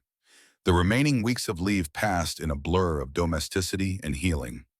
Daniel attended every one of Emma's Wizard of Oz rehearsals, watching his daughter blossom in the choruses, her voice strong despite the illness that tried to steal it. He had coffee with Tom twice a week, maintaining connection to the professional world without being consumed by it. He took Emma to the zoo, the aquarium, the Museum of Science and Industry, making memories that would outlast his employment at any firm. Week 6 arrived with a call from Marcus Webb. Mr. Mitchell, the investigation is complete. The board has made their decision. Could you come in Monday at 9 for a final meeting? Daniel agreed, his stomach nodding despite the contract's protections. Emma sensed his tension over the weekend, curling up next to him on the couch Saturday night after her treatment. Are you going back to work soon, Daddy? Her voice was small, worried about losing the daddy who'd been present every day for 6 weeks. Probably soon, but it'll be different this time. Better hours, more time with you. Daniel pulled her close. I promise, lily pad. Emma nestled against his chest. I like having you home, but I also like it when you're happy. You were sad a lot before, even when you were here. Children saw everything adults tried to hide. Daniel kissed the top of her head, marveling at his daughter's wisdom. Monday morning, he dressed in his best suit, the armor of professionalism he'd abandoned during a leave. Rachel came over to stay with Emma, her expression fierce and protective. If they try anything shady, you walk out and call Patricia Morgan immediately. Rachel straightened his tie, her hands gentle despite her warrior tone. I will. Daniel hugged his sister, grateful beyond words for her constant support. The drive downtown felt surreal, muscle memory taking over as he navigated familiar streets. The Hartwell Architecture Building loomed against a gray November sky, 42 stories of steel and glass that had been his professional home. Daniel took the elevator to the 42nd floor, the executive level he'd only visited a handful of times. Catherine Hartwell waited in the main conference room, along with Marcus Webb and 3 board members Daniel recognized from the video conference 6 weeks ago. The atmosphere was formal, weighted with significance. Catherine stood as Daniel entered. Mr. Mitchell, thank you for coming. Please sit. Daniel took the offered chair, his pulse elevated despite the contract's protections. Marcus opened a folder, pulling out official-looking documents. The investigation is complete. Jennifer Caldwell submitted her final report to the board last week. Marcus's voice was professional, careful. The findings support your account of events on October 15th. Victoria Hartwell's behavior constituted clear sexual harassment and abuse of power. The board has accepted her resignation as CEO effective immediately. Daniel's breath caught. Resignation, not temporary leave. Victoria wasn't coming back to the CEO position. Catherine's expression was controlled, but pain flickered in her eyes. Victoria submitted her resignation from treatment. She believes it's best for the company and for her recovery that she step down permanently from executive leadership. One of the board members, a silver-haired man Daniel vaguely recognized as Richard Sterling, leaned forward. However, Ms. Hartwell requested 3 final actions be approved as conditions of her resignation. The board has voted to honor these requests. Marcus slid 3 documents across the table. First, the enhanced medical benefits policy. All employees with dependents suffering chronic illnesses will receive full medical coverage with no annual caps effective December 1st. The company absorbs the estimated $2.4 million annual cost. Daniel's vision blurred. Emma's treatments fully covered. The crushing debt manageable. The constant terror of losing insurance gone. Second-year promotion to Senior Design Director retroactive to today with a 35% salary increase in leadership of the Residential Projects Division. Marcus indicated the second document.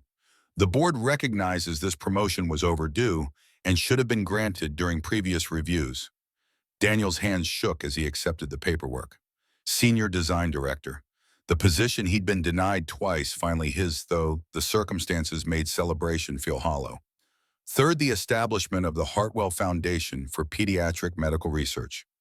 Catherine's voice was thick with emotion. Victoria and I are contributing $5 million in initial funding, focusing specifically on autoimmune diseases in children. Victoria will serve as full-time executive director once she completes treatment. The foundation will be separate from Hartwell's architecture, but will partner on community initiatives. The room fell silent. Daniel stared at the three documents, his brain struggling to process the enormity of what Victoria had done before disappearing into treatment. She'd restructured company benefits, secured his promotion, and created a foundation that would help thousands of children like Emma. It didn't erase Friday night at Montgomery's bar, but it proved Victoria was trying in the only way she knew how to make amends that extended beyond Daniel to everyone her breakdown had harmed. Mr. Mitchell, do you have any questions? Catherine's voice was gentle, understanding the shock rolling through him. Daniel found his voice, though it came out rough. When will Victoria complete treatment? Her therapists recommend 90 days minimum, potentially longer. She's scheduled for release in early February. Catherine folded her hands on the table.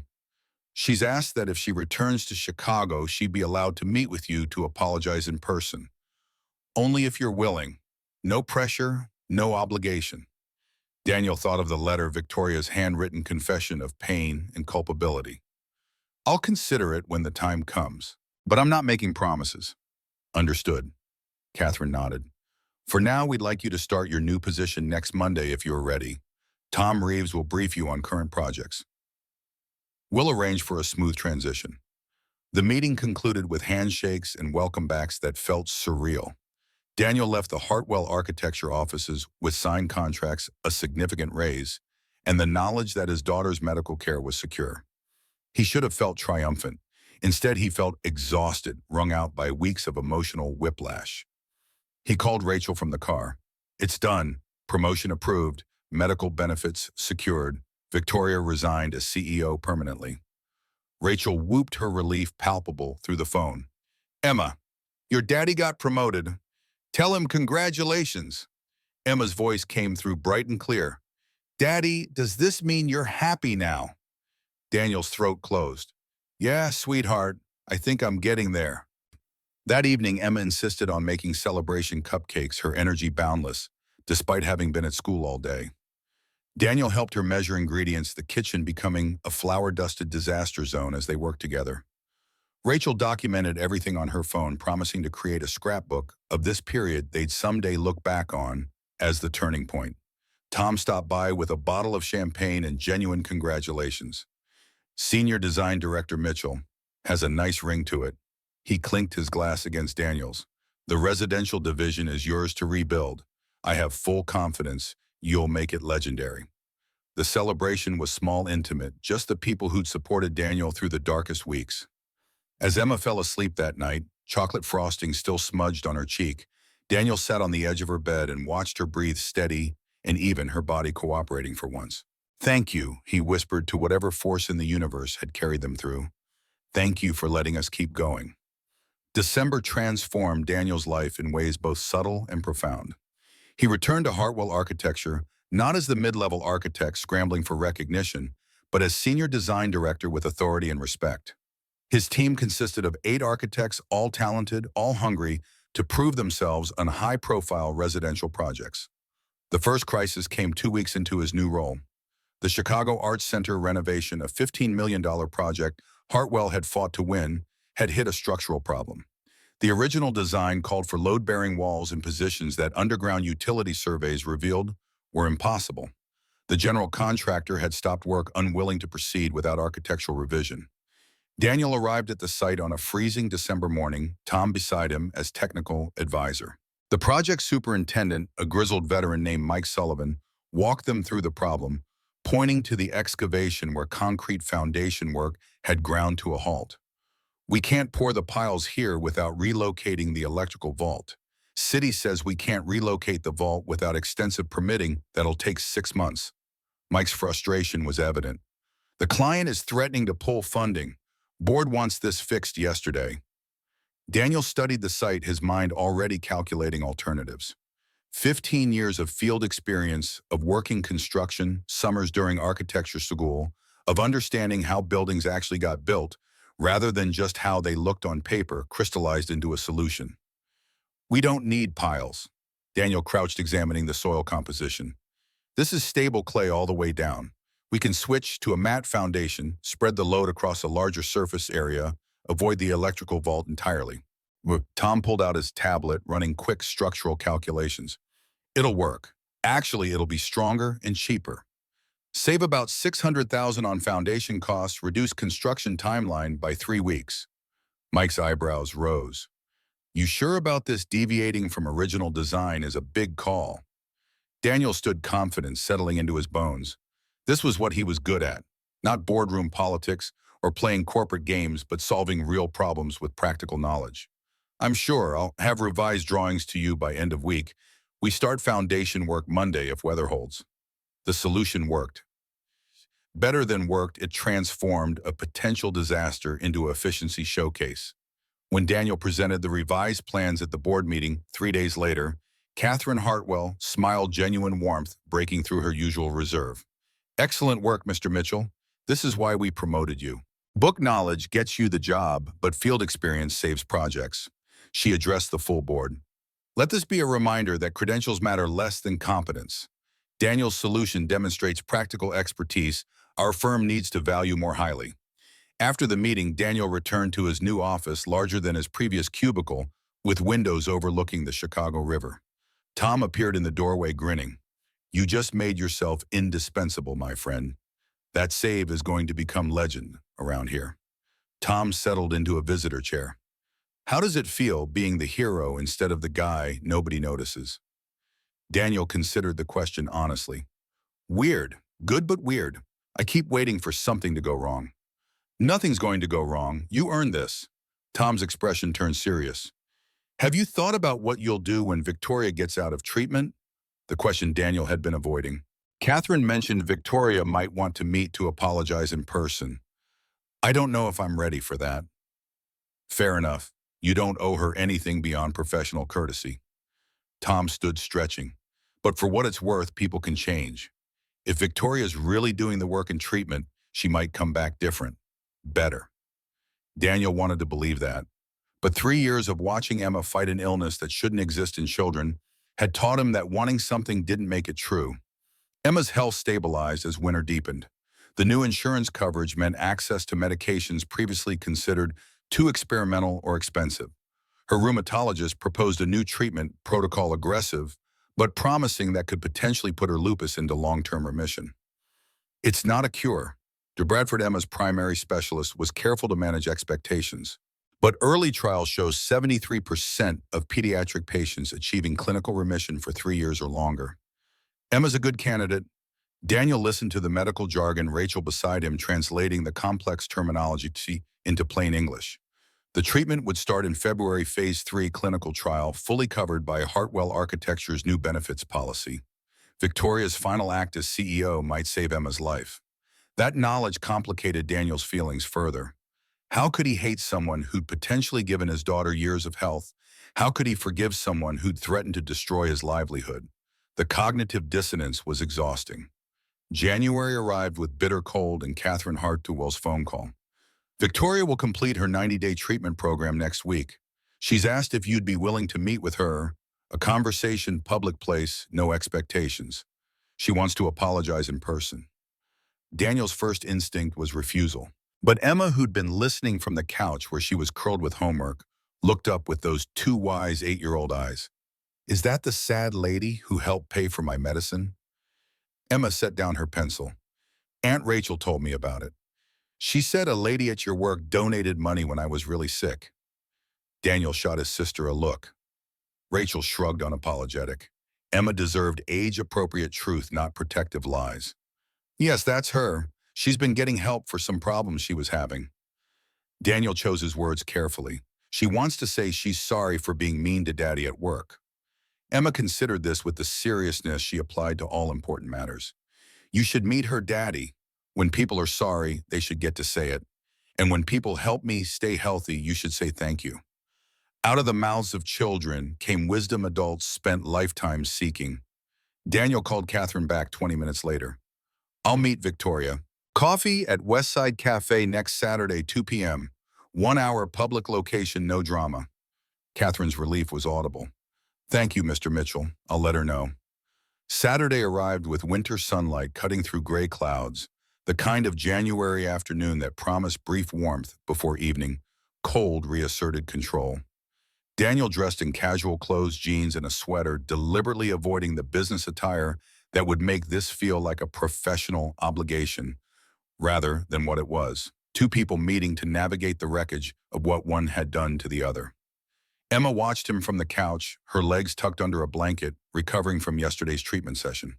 The new protocol was working her energy levels higher than they'd been in months, but the infusions still left her depleted for 24 hours afterward. You look nervous, Daddy. Emma's observation was matter of fact, no judgment, just acknowledgement of truth. Daniel attempted a smile that probably looked as forced as it felt. A little nervous, yeah. This is a hard conversation to have. But important ones usually are. Emma tilted her head, channeling Rachel's therapeutic wisdom. Aunt Rachel says the hard conversations are the ones that matter most. Rachel emerged from the kitchen with coffee, pressing the mug into Daniel's hands with a look that communicated volumes. Be careful, protect yourself. Don't let Victoria manipulate you. But also underneath the protective sister instincts, permission to show grace if he chose. Call me when you're done. I'll be here with Emma all afternoon. Rachel squeezed his shoulder. And Daniel, remember, you don't owe her anything beyond what you choose to give. The drive to Westside Cafe took 20 minutes through neighborhoods transforming with gentrification, old factories converted to lofts, corner stores becoming artisan coffee shops. Daniel parked 3 blocks away, giving himself time to prepare to construct the emotional armor necessary for this encounter. Victoria was already inside when he arrived, seated at a corner table with a clear view of the entrance. Daniel recognized her immediately, but barely the transformation so complete, it felt like meeting a different person. The severe business suits had given way to dark jeans and a simple gray sweater. Her hair, previously pulled back in tight professional styles, hung loose around her shoulders, longer than he remembered, streaked with silver she'd apparently stopped covering. No makeup sharpened her features. She looked softer, younger somehow, despite being 43, as if shedding the CEO armor had revealed the woman underneath. Victoria stood when she saw him, her movements uncertain, none of the commanding presence she'd wielded in boardrooms. Her hands twisted together, then deliberately stilled, as if she'd been coached on nervous tells. Daniel, thank you for coming. I wasn't sure you would. Her voice was different, too quieter, without the edge that had made employees flinch. He slid into the seat across from her, the table a necessary barrier. You asked. Emma thought I should listen, so I'm here. Victoria's eyes widened slightly at the mention of Emma, something painful crossing her features before she controlled it. How is your daughter? Catherine mentioned she's responding well to the new treatment protocol. She is. The medications your benefits policy made accessible are giving her a quality of life we couldn't afford before. Daniel kept his tone, neutral facts without emotional loading. The doctors are optimistic about long-term remission. I'm glad. Victoria's hands wrapped around her untouched coffee cup. Daniel, I don't know how to start this conversation. Everything I want to say sounds inadequate or self-serving, or both. Then start with why you wanted this meeting. Daniel wasn't going to make this easy for her. Redemption required effort, discomfort, the willingness to sit in shame without deflecting. Victoria took a slow breath, steadying herself. The woman across from him bore almost no resemblance to the drunk executive who'd propositioned him 3 months ago. Treatment had stripped away layers of defense, leaving someone raw and trying desperately to rebuild. I wanted to apologize in person, not the letter apology, though I meant every word I wrote, but face to face so you could see that I understand the magnitude of what I did. Victoria met his eyes, not flinching from the assessment she saw there. I sexually harassed you. I abused my position of power. I threatened your livelihood when you refused my advance. Those facts don't change regardless of my mental state or personal tragedy. I was wrong and I am deeply, profoundly sorry. The apology was clean, no hedging, no minimizing. Daniel absorbed it, testing his own response. Anger still lived in his chest, the memory of that night at Montgomery's bar, sharp enough to cut. But alongside it, understanding had grown the knowledge of Victoria's losses, creating space for complicated forgiveness. You terrified me. Daniel's voice was steady, factual. I drove home that night thinking I'd have to choose between my dignity and my daughter's survival. That's a choice no parent should face, and you put me in that position because you were in pain and chose alcohol over dealing with it. Victoria flinched but didn't look away. You're right, I made that choice every October for 5 years. I knew the pattern, knew I became destructive, knew I should have gotten help or stayed home or done literally anything else. Instead, I showed up at that bar, drank myself into oblivion, and hurt you because some twisted part of my grief wanted to hurt something pure. Her voice cracked slightly. That's unforgivable, and I'm not asking you to forgive it. I'm asking you to know that I see what I did, that I'm getting help so I never do it again, and that I will spend however long it takes making amends through action, not just words. Daniel studied the woman across from him, searching for manipulation for the performance of remorse rather than genuine change. What he saw instead was exhaustion, the kind that came from facing demons that had been chasing you for years. Victoria looked like someone who'd been through war and barely survived. Your therapist helped you. The question came out gentler than he intended. They're helping me learn to live with what happened to Robert and Sophie without destroying myself and everyone around me. Victoria's fingers tightened on the coffee cup. I have PTSD, clinical depression, alcohol dependence. Turns out when you bury trauma for 5 years instead of processing it, it metastasizes into every aspect of your life. Who knew? Oh, the bitter humor was self-directed, not deflecting. The letter you wrote about the accident, about listening to Sophie die. Daniel had to force the words out. I can't imagine that pain. I've tried because understanding why you broke helps me make sense of what happened. But imagining losing Emma that way, he couldn't finish the sentence. Don't imagine it. Victoria's voice turned fierce. Don't ever let yourself go there, even hypothetically. That's the road to madness. She looked down at her hands, control slipping for a moment before she gathered it back. My therapist says I've been stuck in that moment for 5 years, replaying Sophie's cries, Robert's silence, my own helplessness. Unable to move forward because forward meant accepting they were really gone. The alcohol was my time machine trying to either forget or go back, but it never worked. It just made me cruel. The rawness of the admission created a strange intimacy. They were two parents, one who'd lost a child and one who lived in constant fear of that loss, connected by the terrible lottery of fate that had spared one daughter while taking another. The foundation you're starting with, Catherine, the pediatric medical research. Daniel shifted the conversation to safer ground. That's Sophie's legacy. Victoria's expression softened, the first genuine warmth he'd seen from her. It's my attempt to honor her memory by helping children I can still save. Sophie's gone. I can't change that. But if funding research into childhood lupus or juvenile diabetes or any of the 100 terrible diseases that attack kids means other parents don't have to bury their babies, then maybe Sophie's death won't have been completely meaningless. The logic was flawed, survivor's guilt, trying to impose meaning on random tragedy, but the intention was pure. Daniel recognized the desperate need to make suffering count, for something to transmute pain into purpose. Emma would have liked her. The words surprised Daniel even as he spoke them. Sophie, I mean. They would have been friends. Victoria's eyes filled with tears that she didn't try to hide. Thank you for saying that. You didn't have to. I'm not saying it to be kind. I'm saying it because it's true. Daniel leaned forward slightly. Victoria, I've spent 3 months trying to reconcile the woman who secretly donated $8,000 to Emma's treatment fund with the woman who threatened to fire me for refusing sex. I think I'm finally understanding that you're both those people. The question is which one you choose to be going forward. The person I'm choosing to be doesn't have power over you anymore. That's intentional. Victoria wiped her eyes with the back of her hand, a gesture so unguarded it emphasized how much she'd changed. When I return to Chicago next month, I'll be working full-time for the foundation. Separate buildings, separate staff. No overlap with Hartwell Architecture beyond community partnerships. You'll be senior design director reporting to Catherine during the interim, and whoever the board hires as permanent CEO. Our professional paths won't cross unless you choose to engage with foundation initiatives. The careful distance she was building made sense protection for both of them. Daniel could thrive in his career without Victoria's shadow, and she could rebuild her life without daily reminders of her worst actions. Catherine mentioned the foundation is hosting a fundraising gala in April. Daniel ventured into the territory that had prompted this meeting. She said you wanted to ask me something about it? Victoria hesitated, vulnerability flickering across her features. The gala is our launch event. We're bringing together researchers, pharmaceutical executives, major donors.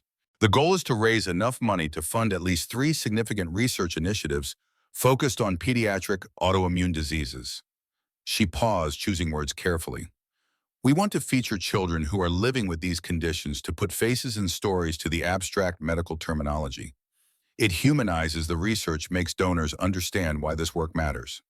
Daniel saw where this was going and felt his protective instincts rise. You want Emma to speak.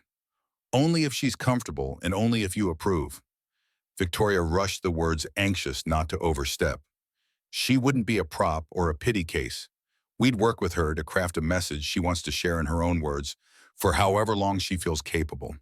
If she gets tired or overwhelmed, we stop immediately. No pressure, no expectations beyond showing up and being herself.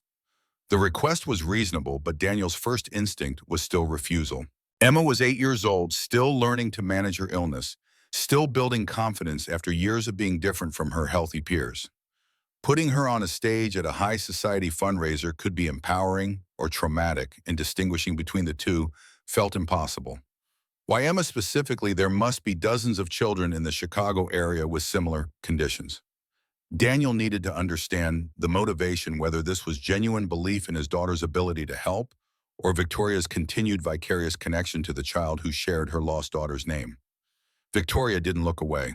I'd be lying if I said Emma's name doesn't make her significant to me, but that's my issue to manage in therapy, not a reason to involve her in foundation work. She took a breath. The honest answer is that Catherine met Emma briefly at Northwestern when she was visiting the children's ward researching for the foundation. Your daughter apparently charmed every nurse and doctor, explaining her lupus to other kids in terms they could understand, making them feel less scared. Catherine said Emma has a gift for taking complex, scary things and making them manageable. That's exactly what we need at the gala. The description matched Emma's personality perfectly. Daniel's daughter had inherited his problem-solving mindset, but applied it to emotional landscapes rather than architectural ones. She read people's fears and addressed them with directness that adults found disarming. I need to talk to Emma, hear what she wants. Daniel couldn't make this decision for his daughter, especially not a decision that would put her in such a public position. If she's interested, we'll discuss parameters. But Victoria, if this goes forward, you and I need clear boundaries. This can't be about assuaging your guilt or connecting with Emma as a replacement for Sophie. She's her own person with her own story. Agreed. Victoria's response was immediate.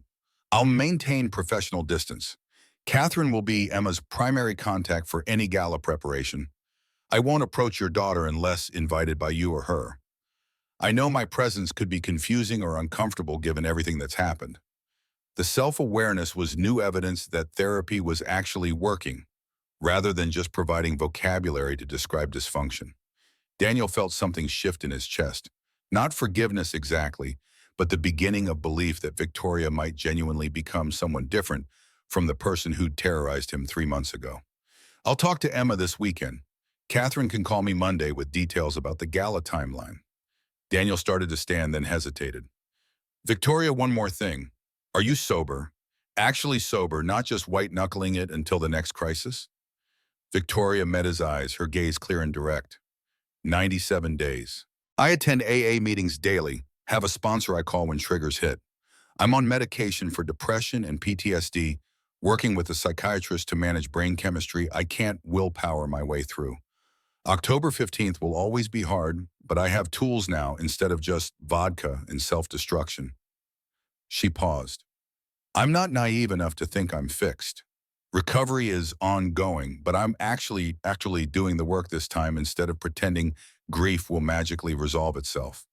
Daniel nodded, recognizing the difference between someone going through therapeutic motions and someone genuinely committed to change. He extended his hand across the table, a formal gesture that acknowledged the complexity of their relationship. Not friends, probably never friends, but no longer simply victim and perpetrator. Victoria shook his hand, her grip brief and careful. Thank you for meeting me, Daniel, and thank you for giving me the chance to try to be better. I know you didn't have to. Walking back to his car through winter streets, Daniel felt lighter despite the emotional weight of the conversation. He called Rachel from the parking lot, his sister answering on the first ring. How did it go? Are you okay? Do I need to come get you? Rachel's protective instincts fired in rapid succession. I'm fine, better than fine, actually. Daniel started the car, letting the engine warm before pulling into traffic. Victoria's different, really different. I think treatment actually worked. Rachel was quiet for a moment, processing. Different how? She's taking responsibility without making excuses. She understands she can't undo what she did, only try to do better going forward. And she's built in distance so I don't have to interact with her professionally. Daniel navigated through Saturday afternoon traffic, his mind already on the conversation he needed to have with Emma. She wants Emma to speak at the Foundation Gala in April. I told her I'd discuss it with Emma and let Catherine know. Emma speaking at a gala? Our Emma. Rachel sounded skeptical. That's a lot of pressure for an 8-year-old. I know, but if anyone can handle it, it's her. Remember the presentation she gave to her class about lupus last year? Mrs. Patterson said the other kids were completely engaged, asking questions, wanting to understand. Daniel turned onto his street home coming into view. I'm not making this decision for Emma. It's her choice. Back at the apartment, Emma was awake and alert, her recovery from yesterday's treatment faster than usual. She looked up from the book she was reading when Daniel walked in, her expression curious and hopeful. How did it go with Miss Victoria? Emma set the book aside, giving him her full attention. Daniel settled onto the couch next to his daughter, choosing honesty over protective deflection. It went well. She's been working really hard to get better, to deal with the sadness that made her act badly. She apologized for being mean to me and promised to do better. Emma absorbed this with the seriousness she brought to important matters. Do you believe her? The question cut to the heart of everything. Did Daniel believe Victoria's transformation was genuine? I think I do, yeah. People can change when they get the right help and actually want to be different. Good, Emma nodded, satisfied, because Aunt Rachel told me Ms. Victoria started a special foundation to help kids like me. That's a nice thing to do. Daniel took a breath, preparing for the conversation that would let Emma make her own choice. The foundation is having a big party in April to raise money for research. They want kids who have these diseases to talk about what it's like to help grown-ups understand why the research is important. Ms. Victoria asked if you might want to be one of those kids who speaks.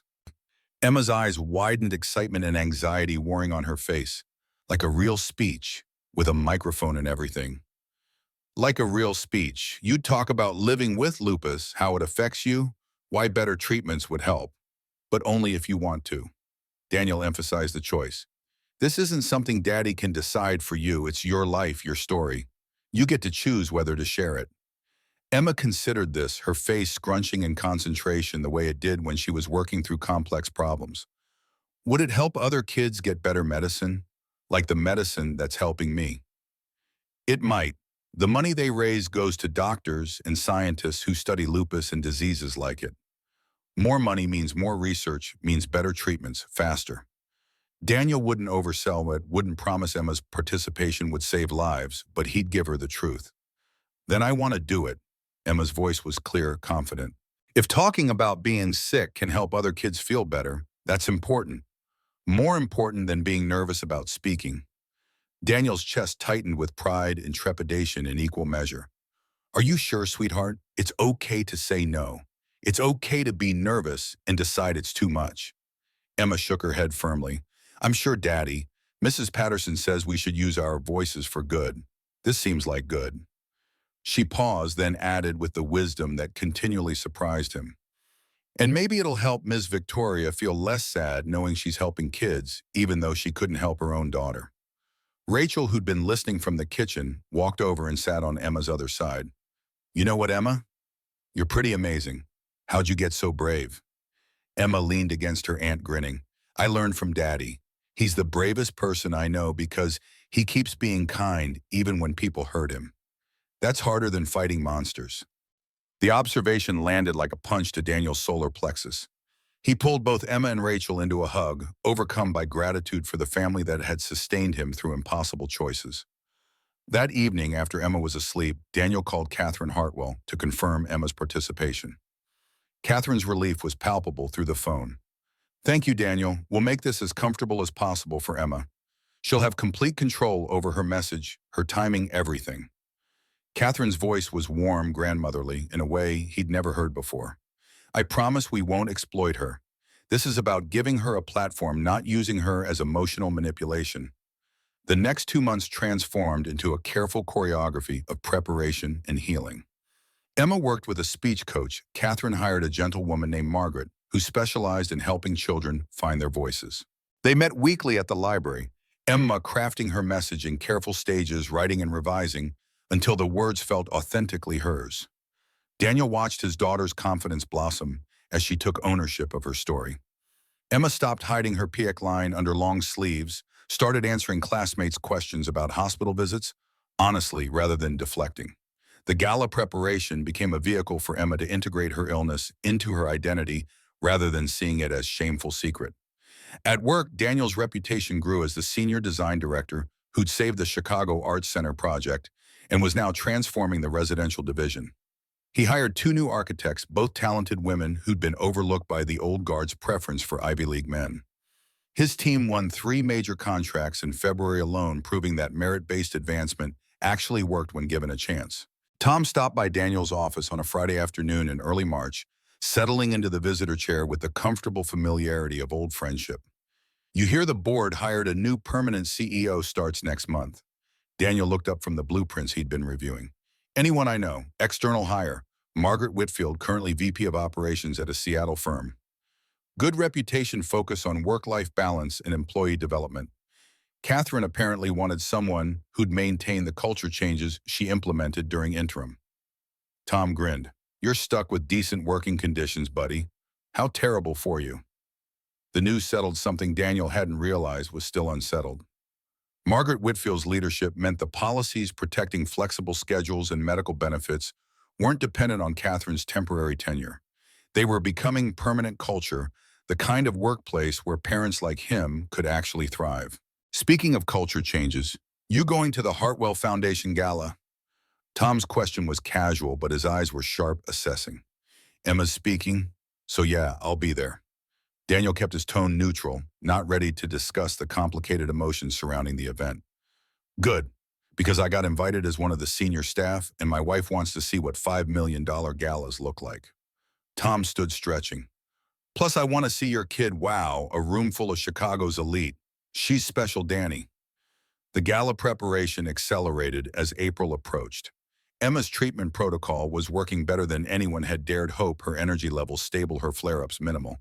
Dr. Bradford scheduled Emma's latest blood work review for 2 weeks before the gala results that would determine whether she was healthy enough for such a demanding evening.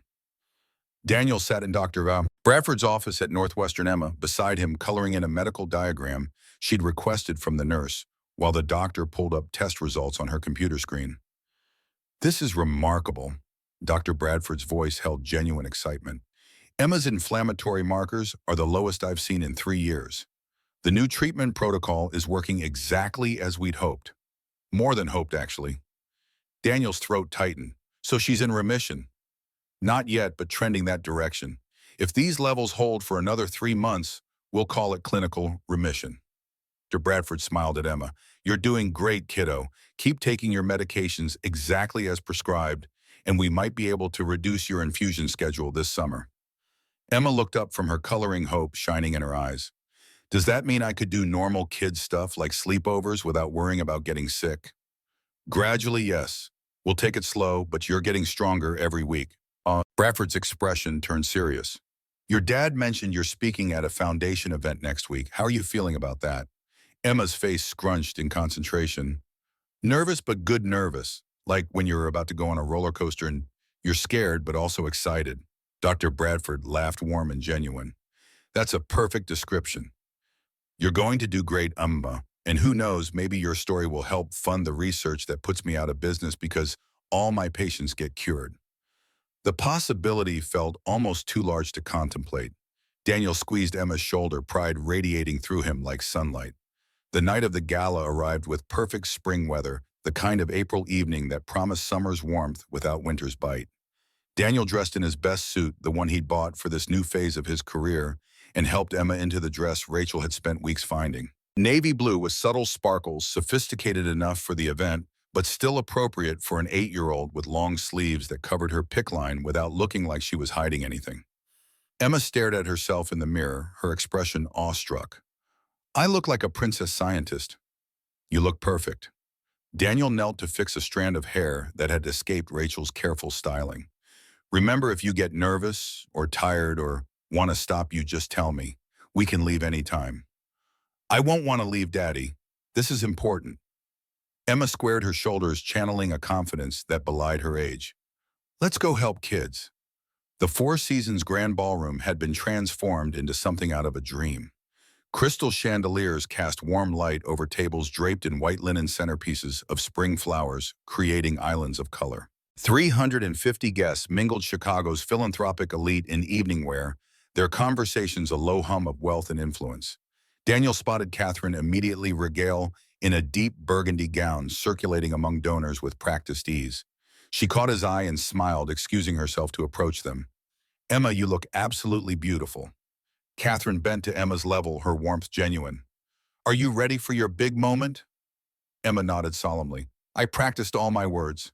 Ms. Margaret says I should speak from my heart and the rest will follow.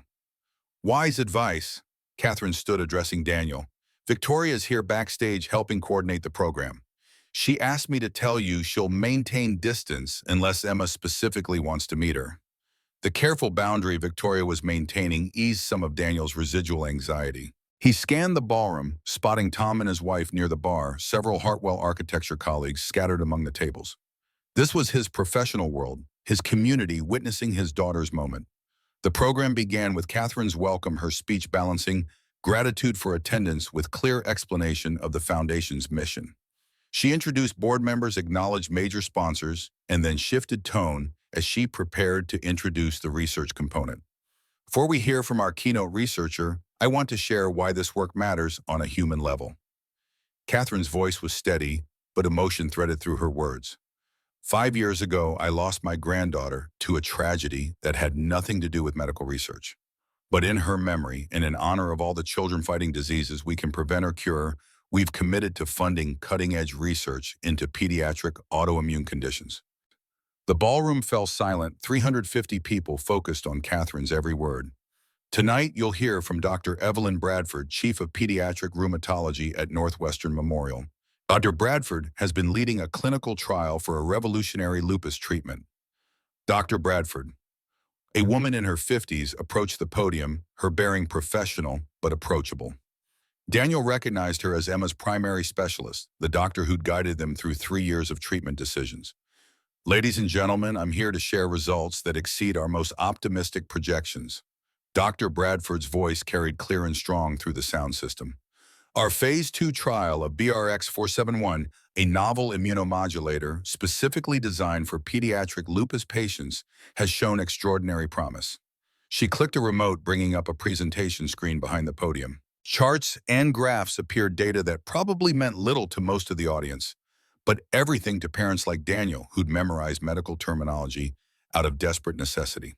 Of 83 children enrolled in our study, 73% showed significant symptom reduction within 6 months.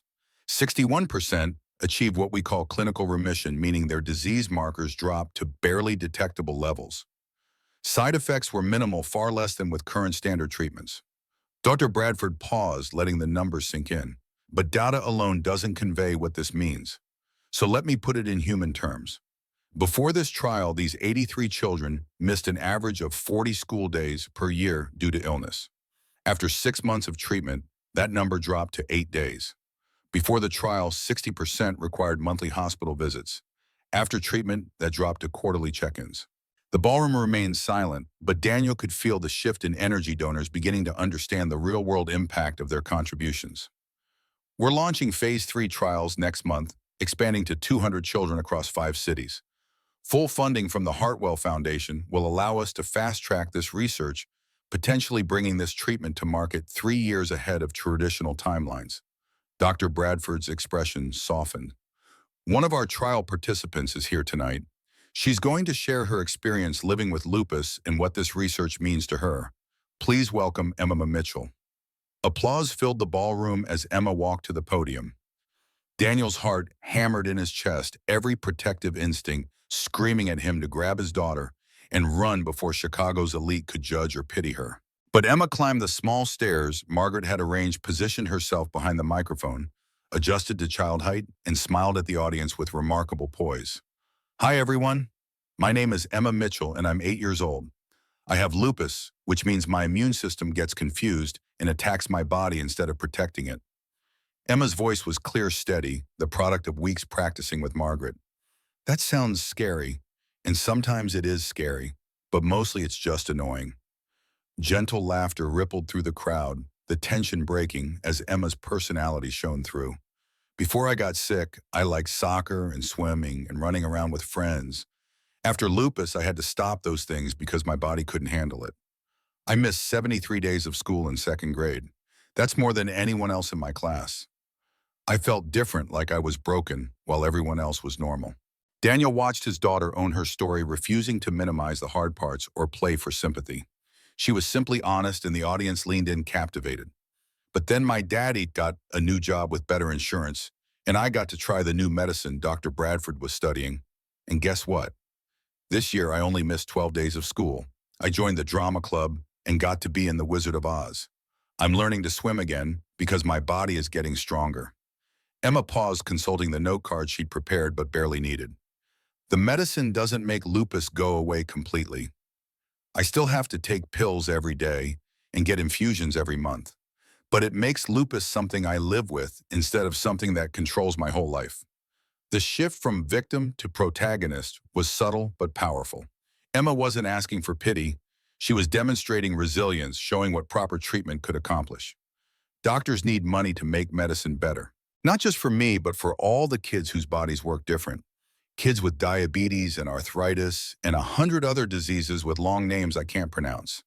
Emma smiled, and several audience members chuckled appreciatively. We deserve to play and learn and grow up strong.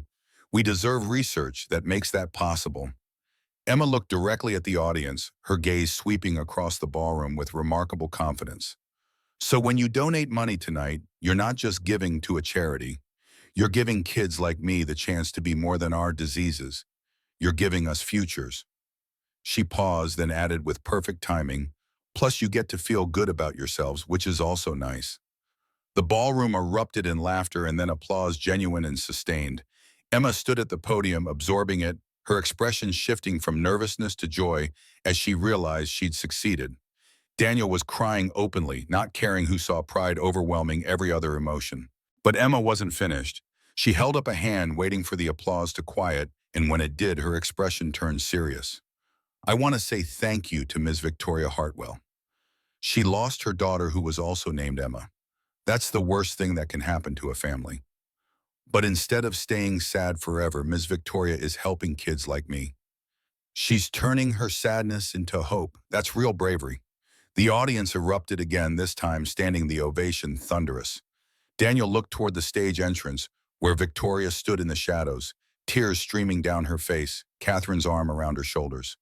The acknowledgement from Emma, the public recognition that her pain had been transformed into purpose, seemed to crack something open in Victoria. She wasn't hiding anymore, wasn't pretending to be unaffected. She was simply a grieving mother being offered grace by a child she'd almost harmed through association. Emma navigated the steps down from the stage and ran directly to Daniel, who caught her in a crushing hug. You did it, lily pad. You were amazing. I wasn't too scared looking. Emma pulled back to study his face. You were perfect, brave and honest, and exactly yourself. Daniel kissed her forehead, overwhelmed by the small person who'd somehow learned to transmute suffering into advocacy. The gala continued with dinner and dancing and donor pledges that climbed past $3.8 million by evening's end. Emma held court at their table, charming donors who stopped by to compliment her speech, answering questions about lupus with the same directness she'd shown on stage. Tom appeared with his wife, both beaming. Danny, your kid just became the most effective fundraiser in Chicago. You know that, right? Emma giggled, pleased with herself. I just told the truth. People like the truth. As the crowd thinned and the evening wound down, Victoria approached their table, hesitant and uncertain.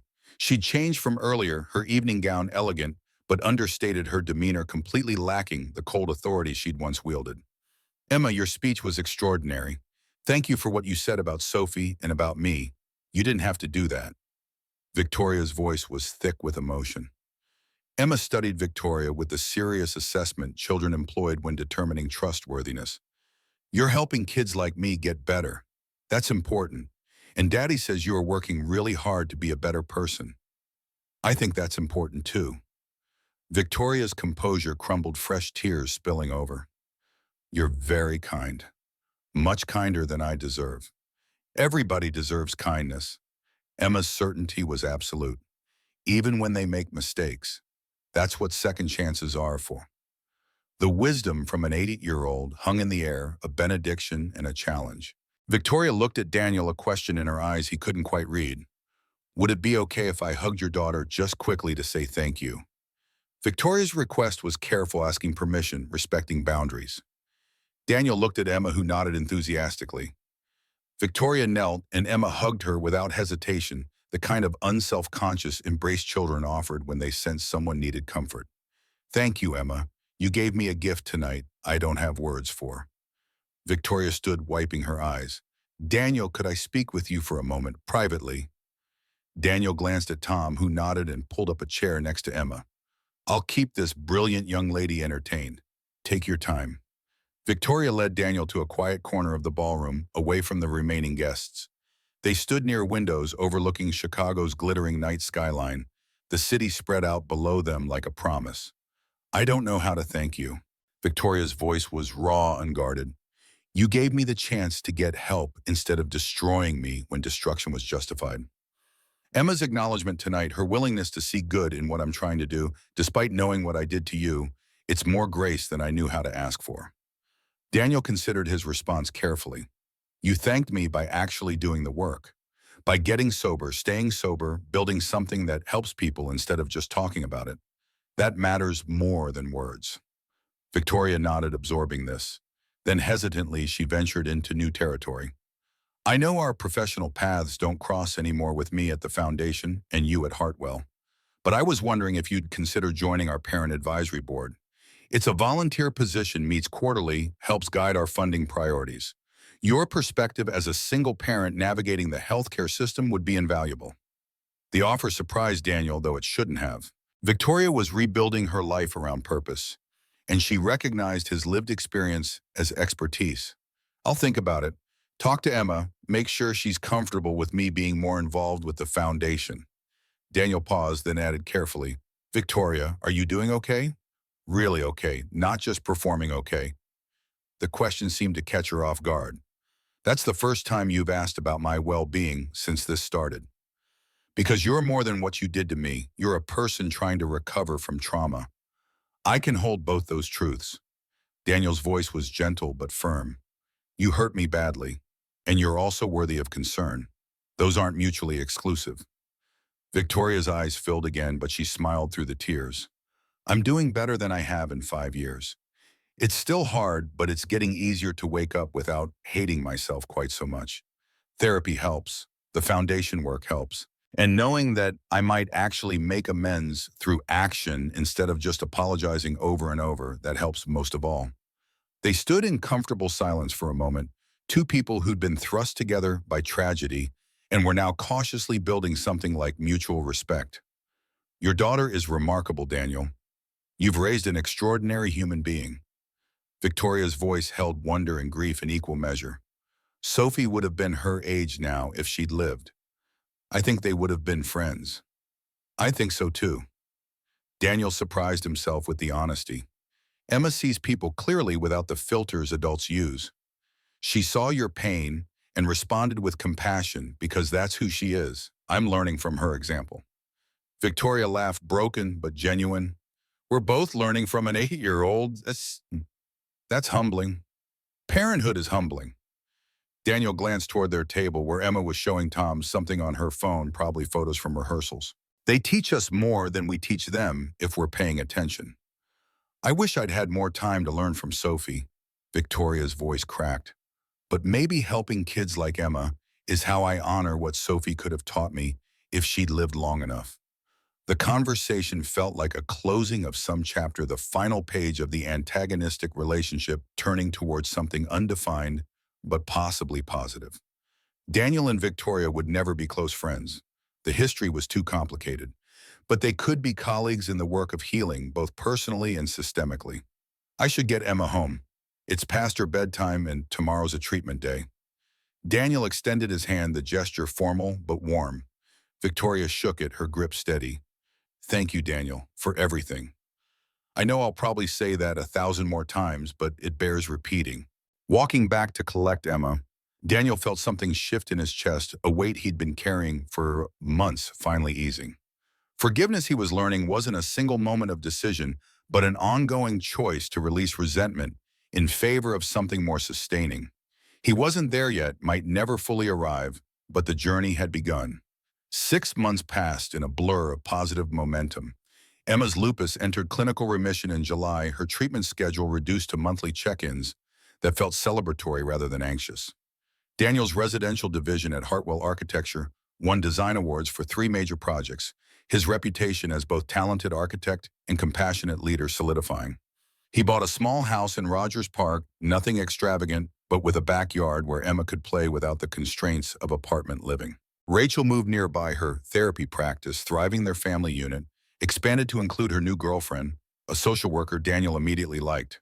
Tom became not just a colleague, but genuine friend, their families having dinner together monthly, Emma and Tom's teenage son forming an unlikely bond. And Victoria, true to her promises, remained sober and focused on foundation work.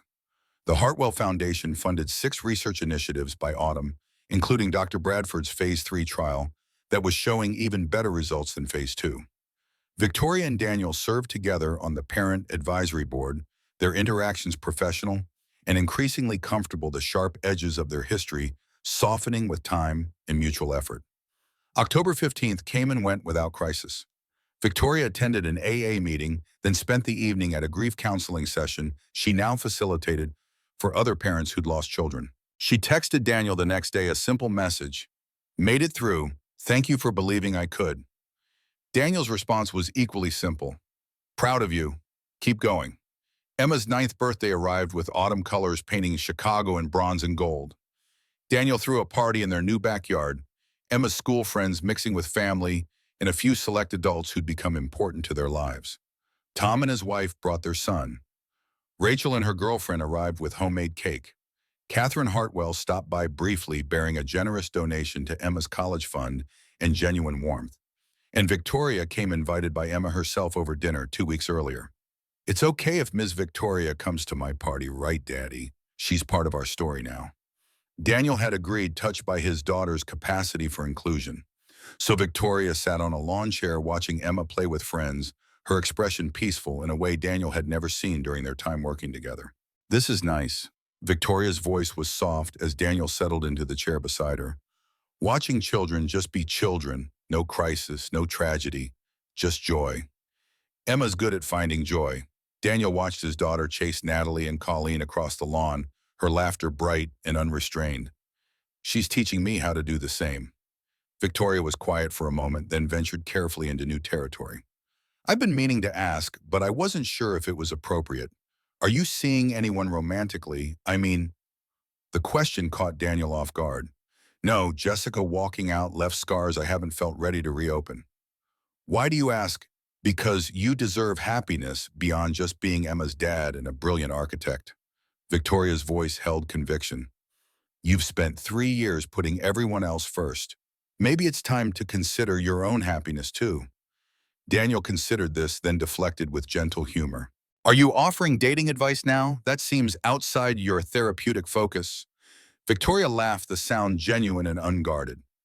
God, no, I'm terrible at relationships. I'm just observing that you're a good man and good men deserve good things. She paused, then added with a vulnerability he'd rarely heard. And I was wondering if you might want to have dinner sometime. Not a date necessarily, just two people who've been through hell together having a meal and conversation without all the weight of our history crushing every word. Daniel turned to look at her. Really look at her. Victoria at 44 was different from the woman he'd worked for, softer and somehow more substantial, as if removing the armor had revealed strength rather than weakness. Her eyes met his, hopeful, but not desperate, offering possibility without pressure. That sounds nice, actually. Daniel surprised himself with the admission. Dinner, two people navigating complicated healing. See where it goes without expectations. Victoria's smile transformed her face. Yeah, Daniel felt something flutter in his chest, not quite attraction, but the beginning of willingness to consider it. But slowly, and with Emma's blessing. She's my priority always. I wouldn't want it any other way. Victoria's voice was firm. If Emma's not comfortable, we don't pursue this. And even if we do, it stays slow and cautious, because neither of us can afford to rush into something we're not ready for. Emma ran over, then flushed from playing, demanding her father come admire the fort she and her friends had constructed from cardboard boxes. Daniel excused himself, following his daughter across the lawn, but glanced back to see Victoria watching them with an expression that combined wistfulness and hope. Later, after guests had left and Emma was winding down in the living room, Daniel found a quiet moment with his daughter. Hey, Lilypad, can I ask you something? Emma looked up from the book she was reading. Sure, Daddy. How would you feel if Daddy had dinner with Ms. Victoria sometimes? Not like work dinner, but friend dinner. Maybe more than friends eventually, if we both want that. Daniel kept his tone casual, letting Emma process without pressure. Emma set down her book, considering with characteristic seriousness. Do you like her, Daddy? Like her. The middle school phrasing made Daniel smile. I don't know yet, but I think I might want to find out. Only if you're okay with it. I'm okay with it, Emma's response was immediate. Ms. Victoria is sad sometimes, but she's also kind now, and she helps kids like me. That's important. She paused, then added with devastating insight. And you've been lonely, Daddy. I see it even when you try to hide it. You deserve to be happy too. Daniel pulled Emma into a hug, overwhelmed by this small person who somehow understood emotional complexity most adults couldn't articulate. When did you get so wise? Probably yesterday. I grew a whole centimeter this week. Emma's grin was infectious. That night, after Emma was asleep, Daniel sat on his back porch watching autumn stars emerge in the Chicago sky. His phone buzzed with a text from Victoria. Thank you for considering dinner. No rush, no pressure. Whenever you're ready, or never if that's what you choose. Either way, I'm grateful for the possibility. Daniel typed back, next week Thursday, that Italian place in Lincoln Park. The response came quickly. Perfect. See you then. Setting down his phone, Daniel reflected on the impossible journey of the past year. From the terror of October 15th to the hope of this October evening, from Victoria's ultimatum to her careful request for connection, from Emma's sickness to her thriving health, everything had transformed in ways he couldn't have predicted. The road ahead remained uncertain. Dinner might reveal that he and Victoria were better as colleagues than anything more. Emma's remission might not hold. The foundation might struggle with funding. Life offered no guarantees beyond the absolute necessity of showing up and trying. But sitting under autumn stars with his daughter, safe inside and possibility blooming in unexpected places, Daniel felt something he hadn't experienced since Jessica left. Hope. Not the desperate hope of survival, but the expansive hope of someone who'd weathered storms and discovered he was stronger than the forces that tried to break him. Inside, Emma called out a nightmare interrupting her sleep. Daniel went to her, immediately settling on the edge of her bed, smoothing hair back from her forehead. I'm here, sweetheart. You're safe. We're both safe. Emma nestled against him, her breathing evening out as fear gave way to comfort. Love you, Daddy. Love you too, Lilypad. more than anything in the world. Tomorrow would bring new challenges, new choices, new opportunities for grace or failure. But tonight in this moment, Daniel had everything that truly mattered. A daughter who was thriving, a career that fulfilled him, a family chosen and blood that sustained him, and the beginning of something with Victoria that might become friendship or romance, or simply two broken people learning to trust again. Whatever came next, Daniel knew he'd face it the same way he'd faced everything since that terrible October night. With integrity, with compassion for himself and others, and with the absolute certainty that love, in all its complicated forms, was worth the risk of being hurt. Because sometimes the bravest thing anyone can do is allow those who've caused harm the chance to heal. Not for their sake alone, but for the transformative power of mercy that changes everyone, that it touches victim and perpetrator alike into something more than they were before. And in that transformation, in the messy, beautiful work of forgiveness and recovery, and daring to hope again, Daniel had found not just survival, but the possibility of joy.